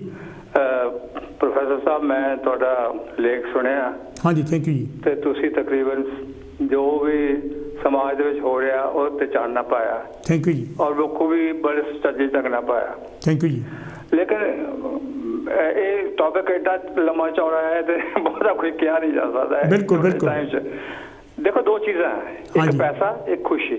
ਹਾਂਜੀ, ਇਹ ਦੋ ਅਲੱਗ ਚੀਜ਼ਾਂ ਹੈ। ਐਬਸੋਲੂਟਲੀ। ਇਹ ਠੀਕ ਹੈ ਕਿ ਇੱਕ ਦੂਜੇ ਦੀ ਮਦਦ ਕਰਦੀਆਂ ਹੋਣਗੀਆਂ ਸਮਾਜ ਦੇ ਵਿੱਚ, ਲੇਕਿਨ ਇਹਨਾਂ ਨੂੰ ਅਲੱਗ ਚੀਜ਼ਾਂ ਦੇ ਹਿਸਾਬ ਨਾਲ ਇਹਨਾਂ ਨੂੰ ਲੈਣਾ ਪੈਣਾ ਹੈ। ਦੇਖੋ ਪ੍ਰਮਾਤਮਾ ਨੇ ਹਰ ਇੱਕ ਇਨਸਾਨ ਨੂੰ ਦੋ ਚੀਜ਼ਾਂ ਫ੍ਰੀ ਦਿੱਤੀਆਂ ਹੋਈਆਂ, ਇੱਕ ਮਾਈਂਡ ਔਰ ਇੱਕ ਟਾਈਮ। ਔਰ ਇਹ ਤੇ ਕੋਈ ਪੈਸਾ ਨਹੀਂ ਉਹਨੇ ਮੰਗਿਆ, ਤੁਹਾਨੂੰ ਬਣਾ ਕੇ ਤੁਹਾਡੇ ਜਿਸਮ ਦੇ ਵਿੱਚ ਹੀ ਪੈਦਾ ਕਰ ਦਿੱਤੀਆਂ ਔਰ ਤੁਹਾਨੂੰ ਸਮਾਂ ਦੇ ਦਿੱਤਾ ਕਿ ਲੈ ਭਾਈ ਹੁਣ ਤੂੰ ਮੇਰਾ ਕੰਮ ਇੰਨੇ ਚਿਰ ਬਾਅਦ ਕਰ ਲੈ। ਜਿੰਨੀਆਂ ਯੂਨੀਵਰਸਿਟੀ ਤੁਸੀਂ ਪ੍ਰੋਫੈਸਰ ਹੋ, ਕਾਲਜਾਂ 'ਚ ਪੜ੍ਹਾਉਂਦੇ ਹੋਵੋਗੇ। ਹਾਂਜੀ, ਯੂਨੀਵਰਸਿਟੀ ਪੜ੍ਹਾਇਆ, ਬੜੇ ਬੜੇ ਲੋਕਾਂ ਵਿਦਵਾਨਾਂ ਨਾਲ ਤੁਹਾਡੀ ਮੁਲਾਕਾਤ ਹੋਈ ਹੋਏਗੀ। ਬਿਲਕੁਲ। ਲੇਕਿਨ ਅੱਜ ਤੱਕ ਮੈਨੂੰ ਇੱਕ ਸੱਚੇ ਦਿਲ ਨਾਲ ਦੱਸੋ ਕਿਸੇ ਨੇ ਵੀ ਕੋਈ ਐਸਾ ਕੋਰਸ ਦਿੱਤਾ ਹੋਵੇ ਜਿਹੜਾ ਕਿ ਮਨੀ ਮੈਟਰਸ ਦੇ ਬੇਸ ਹੋਵੇ। ਲੋਕਾਂ ਨੂੰ ਦੇਖੋ ਜਿਹੜੀਆਂ ਡਾਕਟਰ ਹੈਗੇ ਆ, ਵਕੀਲ ਹੈਗੇ ਆ, ਇੰਜੀਨੀਅਰ ਹੈਗੇ, ਇਹ ਸਾਰੀਆਂ ਜੌਬਾਂ ਆ। ਐਬਸੋਲੂਟਲੀ। ਇਹ ਪ੍ਰੋਫੈਸ਼ਨ ਜਿਹੜੇ ਹੈਗੇ ਆ ਇਹ ਬਿਜ਼ਨਸ ਨਹੀਂ ਹੈਗੇ। ਲੋਕਾਂ ਨੇ ਭਾਵੇਂ ਉਹਨੂੰ ਬਿਜ਼ਨਸ ਮੰਨਦੇ ਆ। ਐਬਸੋਲੂਟਲੀ। ਕਿਉਂਕਿ ਇਹਦੇ ਤੇ ਕੀ ਹੁੰਦਾ ਆ ਕਿ ਜਿਹੜਾ ਇਹ ਪੈਸਾ ਕਮਾਉਂਦੇ ਆ ਉਹ ਤੇ ਪਹਿਲਾਂ ਟੈਕਸ ਗਵਰਨਮੈਂਟ ਲੈਂਦੀ, ਫਿਰ ਇਹਨਾਂ ਨੂੰ ਪੈਸੇ ਮਿਲਦੇ ਆ। ਅੱਛਾ, ਹੁਣ ਜਿਹੜਾ ਪੈਸੇ ਕਮਾਉਣ ਦੀ ਗੱਲ ਹੈ ਉਹ ਇਮਾਨਦਾਰੀ ਨਾਲ ਵੀ ਕਮਾਇਆ ਜਾ ਸਕਦਾ, ਮੈਂ ਬਿਲੀਵ ਕਰਦਾ ਔਰ ਇਹ ਪੱਕਾ ਬਿਲੀਵ ਹੈ ਮੇਰਾ।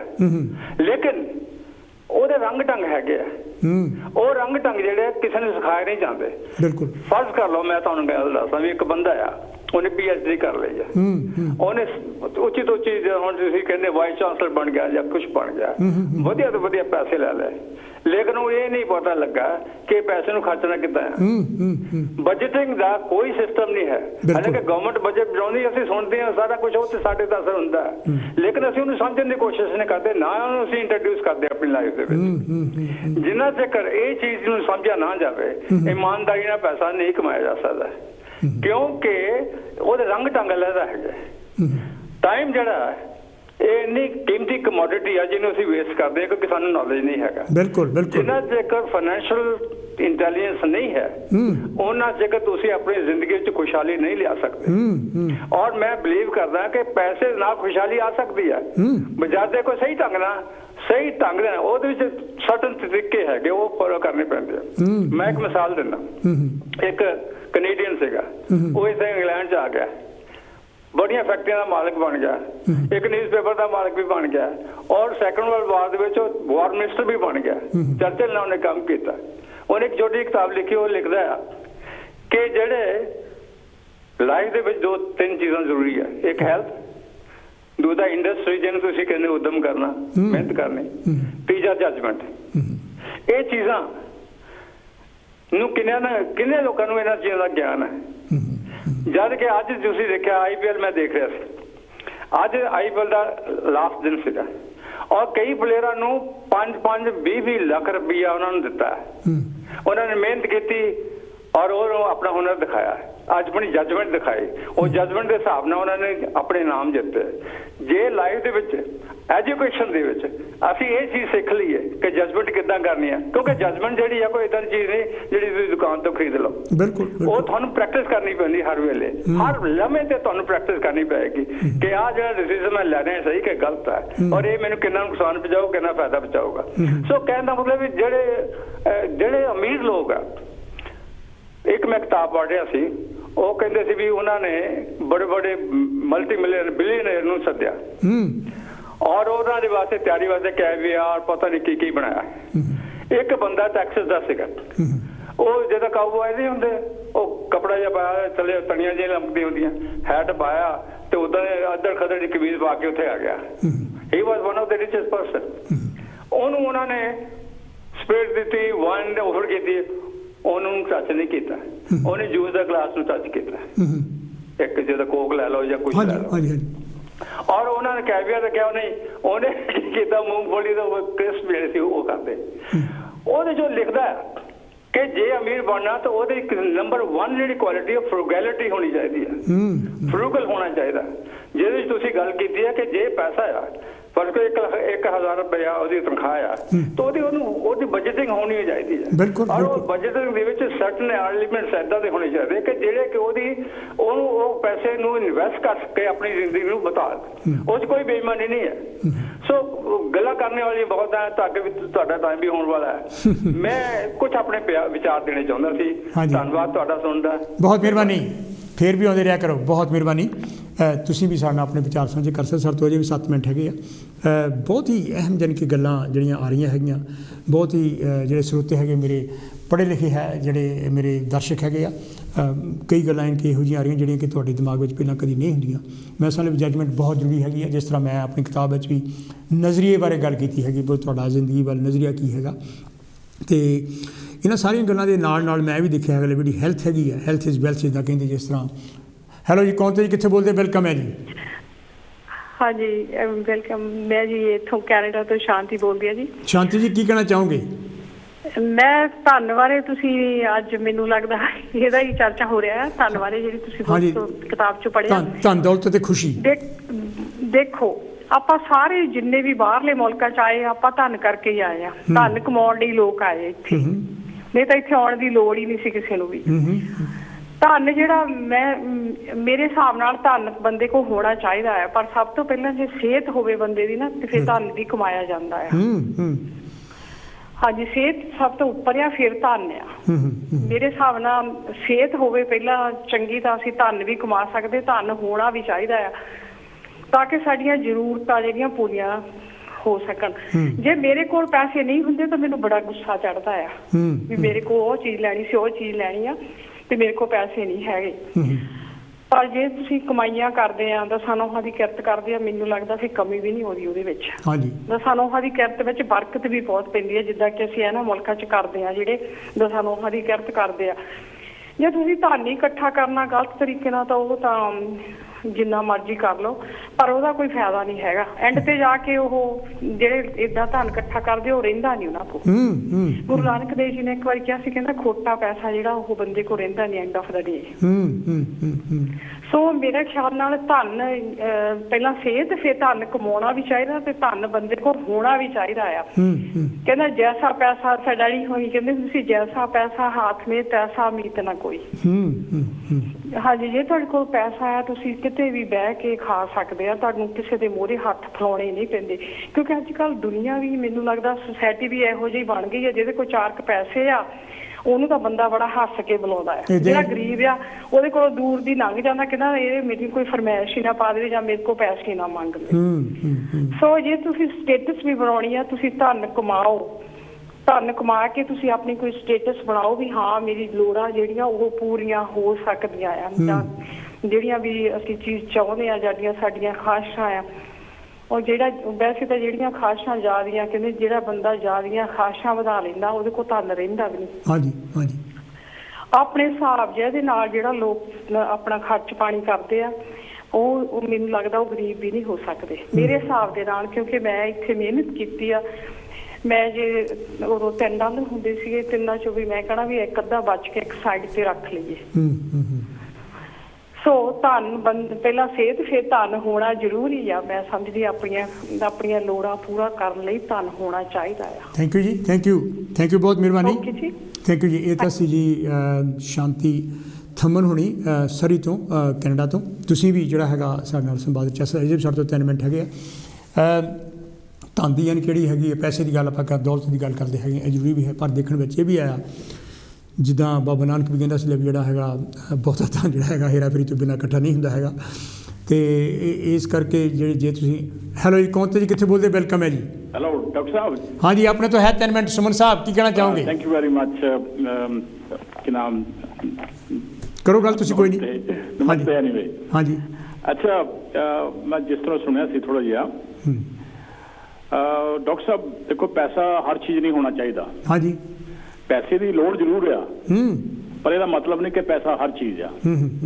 ਜਿਹੜੀ ਸਾਡੀ ਮਾਨਸਿਕਤਾ ਨਾ ਸਾਡੇ ਮੁਲਕਾਂ ਦੀ, ਉਹਦੇ ਵਿੱਚ ਇਹ ਆ ਕਿ ਜਿਹਦੀ ਕੋਠੀ ਦਾਣੇ ਉਹਦੇ ਕਮਲੇ ਵੀ ਸਿਆਣੇ। ਬਿਲਕੁਲ ਬਿਲਕੁਲ ਇਹ ਸਾਡੀ ਮਾਨਸਿਕਤਾ ਆ, ਪਰ ਅੰਗਰੇਜ਼ਾਂ ਦੀ ਇਹ ਮਾਨਸਿਕਤਾ ਨਹੀਂ ਹੈਗੀ। ਨਹੀਂ, ਇਹਨਾਂ ਦੀ ਮਾਨਸਿਕਤਾ ਕਿ ਅਗਰ ਤੁਸੀਂ ਇੰਟੈਲੀਜੈਂਟ ਆ, ਤੁਹਾਡੇ ਕੋਲ ਗੁਣ ਆ, ਕੋਈ ਸਿਫਤ ਆ, ਕੋਈ, ਉਹ ਤੁਹਾਡੀ ਕਦਰ ਕਰਨਗੇ। ਹਾਂਜੀ ਹਾਂਜੀ। ਤੁਹਾਡੇ ਕੋਲ ਵੱਡਾ ਘਰ ਆ, ਕੋਠੀ ਆ, ਸਭ ਕੁਝ ਆ, ਅਗਰ ਤੁਹਾਡੇ ਸਮਾਜ ਦਿਲ 'ਚ ਕੋਈ, ਤੁਹਾਡੇ ਸਿਰ 'ਚ ਕੋਈ ਹੈ ਨਹੀਂ ਨਾ ਕੁਝ ਵੀ, ਜੋ ਤੁਹਾਡੀ ਰੱਤੀ ਤੱਕ ਵੈਲਿਊ ਨਹੀਂ ਕਰਨਗੇ। ਐਬਸੋਲੂਟਲੀ, ਇਹ ਬਿਲਕੁਲ ਗੱਲ ਸਹੀ ਗੱਲ ਆ। ਹਾਂ, ਜਿੱਥੋਂ ਤੱਕ ਇਹ ਆ ਕਿ ਗਰੀਬੀ, ਦੇਖੋ ਹਰ ਇੱਕ ਮੁਲਕ ਦਾ ਗਰੀਬੀ ਦਾ ਸਟੈਂਡਰਡ ਆਪਣੇ ਮੁਲਕ ਦੇ ਮੁਤਾਬਕ ਆ। ਜਿਹੜੇ ਇਹਨਾਂ ਮੁਲਕਾਂ ਦੀ ਗਰੀਬੀ ਸੀ, ਉਹ ਮਤਲਬ ਅਸੀਂ ਵੀ ਇੱਥੇ ਮੁਲਕ ਜਦੋਂ ਆਏ ਆ 1963 ਦੇ ਵਿੱਚ ਡਾਕਟਰ ਸਾਹਿਬ, ਤੇ ਜਿਹੜੀ ਵਰਕਿੰਗ ਕਲਾਸ ਲੋਕੀ ਸੀ ਬਹੁਤ ਗਰੀਬ ਸੀਗੇ। ਹਾਂਜੀ ਹਾਂਜੀ। ਔਰ ਮੈਨੂੰ ਯਕੀਨ ਨਹੀਂ ਸੀ ਆਉਂਦਾ, ਜਿਸ ਕੌਮ ਨੇ ਸਾਰੀ ਦੁਨੀਆ ਤੇ ਰੂਲ ਕੀਤਾ ਹੋਵੇ, ਉਹਨਾਂ ਲੋਕਾਂ ਕੋਲ ਘਰ ਬਣਾ ਹੋਣ ਆਪਣੇ, ਜਿਹਨੂੰ ਇੰਨੀ ਗਰੀਬੀ ਸੀ। ਮਤਲਬ ਜਿਹਨੂੰ ਹਾਲੇ ਵੀ ਤੁਹਾਨੂੰ ਦੱਸਾਂ ਕਿ ਤੁਸੀਂ ਡਾਕਟਰ ਸਾਹਿਬ ਹੁਣ ਤੇ ਦੇਖਦੇ ਆ, ਹਾਲੇ ਵੀ ਇਸ ਮੁਲਕ ਦੇ ਵਿੱਚ ਇੰਨੀ ਗਰੀਬੀ ਆ।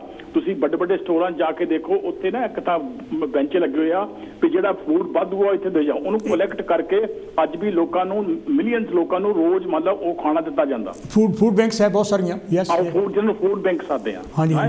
ਅੱਜ ਇਹ ਫਰਜ਼ ਕੀਤਾ ਨਾ, ਆ ਜਿਹੜੀ ਹੁਣ ਜਿਹਨੂੰ ਫਰਕ ਕੀਤਾ, ਆ ਸਾਲ ਬੜੀ ਫਰਲੋ ਲੱਗੀ ਹੋਈ ਆ, ਇਹ ਲੋਕਾਂ ਨੂੰ ਨਾ ਲੱਗਦੇ ਨੇ, ਇਹ ਲੰਗਰ ਨਾ ਲੱਗਦਾ ਨਾ, ਤੇ ਮੇਰਾ ਖਿਆਲ ਹੈ ਕਿੰਨੇ ਮਿਲੀਅਨ ਲੋਕੀ ਮਤਲਬ ਭੁੱਖੇ ਮਰ ਜਾਂਦੇ। ਇਦਾਂ ਹੀ ਇਦਾਂ ਹੈ।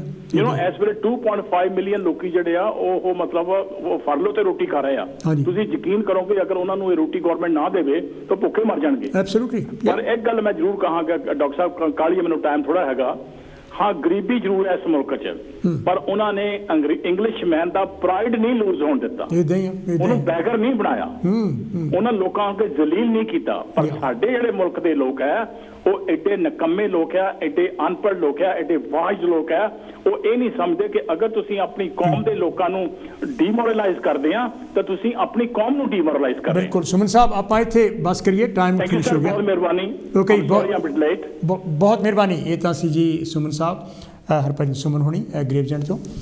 ਅਗਲੇ ਹਫ਼ਤੇ ਤੁਹਾਡੇ ਨਾਲ ਮੈਂ ਇੱਕ ਹੋਰ ਵਿਸ਼ਾ ਲੈ ਕੇ, ਇੱਕ ਹੋਰ ਲੇਖ ਲੈ ਕੇ ਸੰਵਾਦ ਰਚਾਉਣ ਦੀ ਕੋਸ਼ਿਸ਼ ਕਰੂੰਗਾ।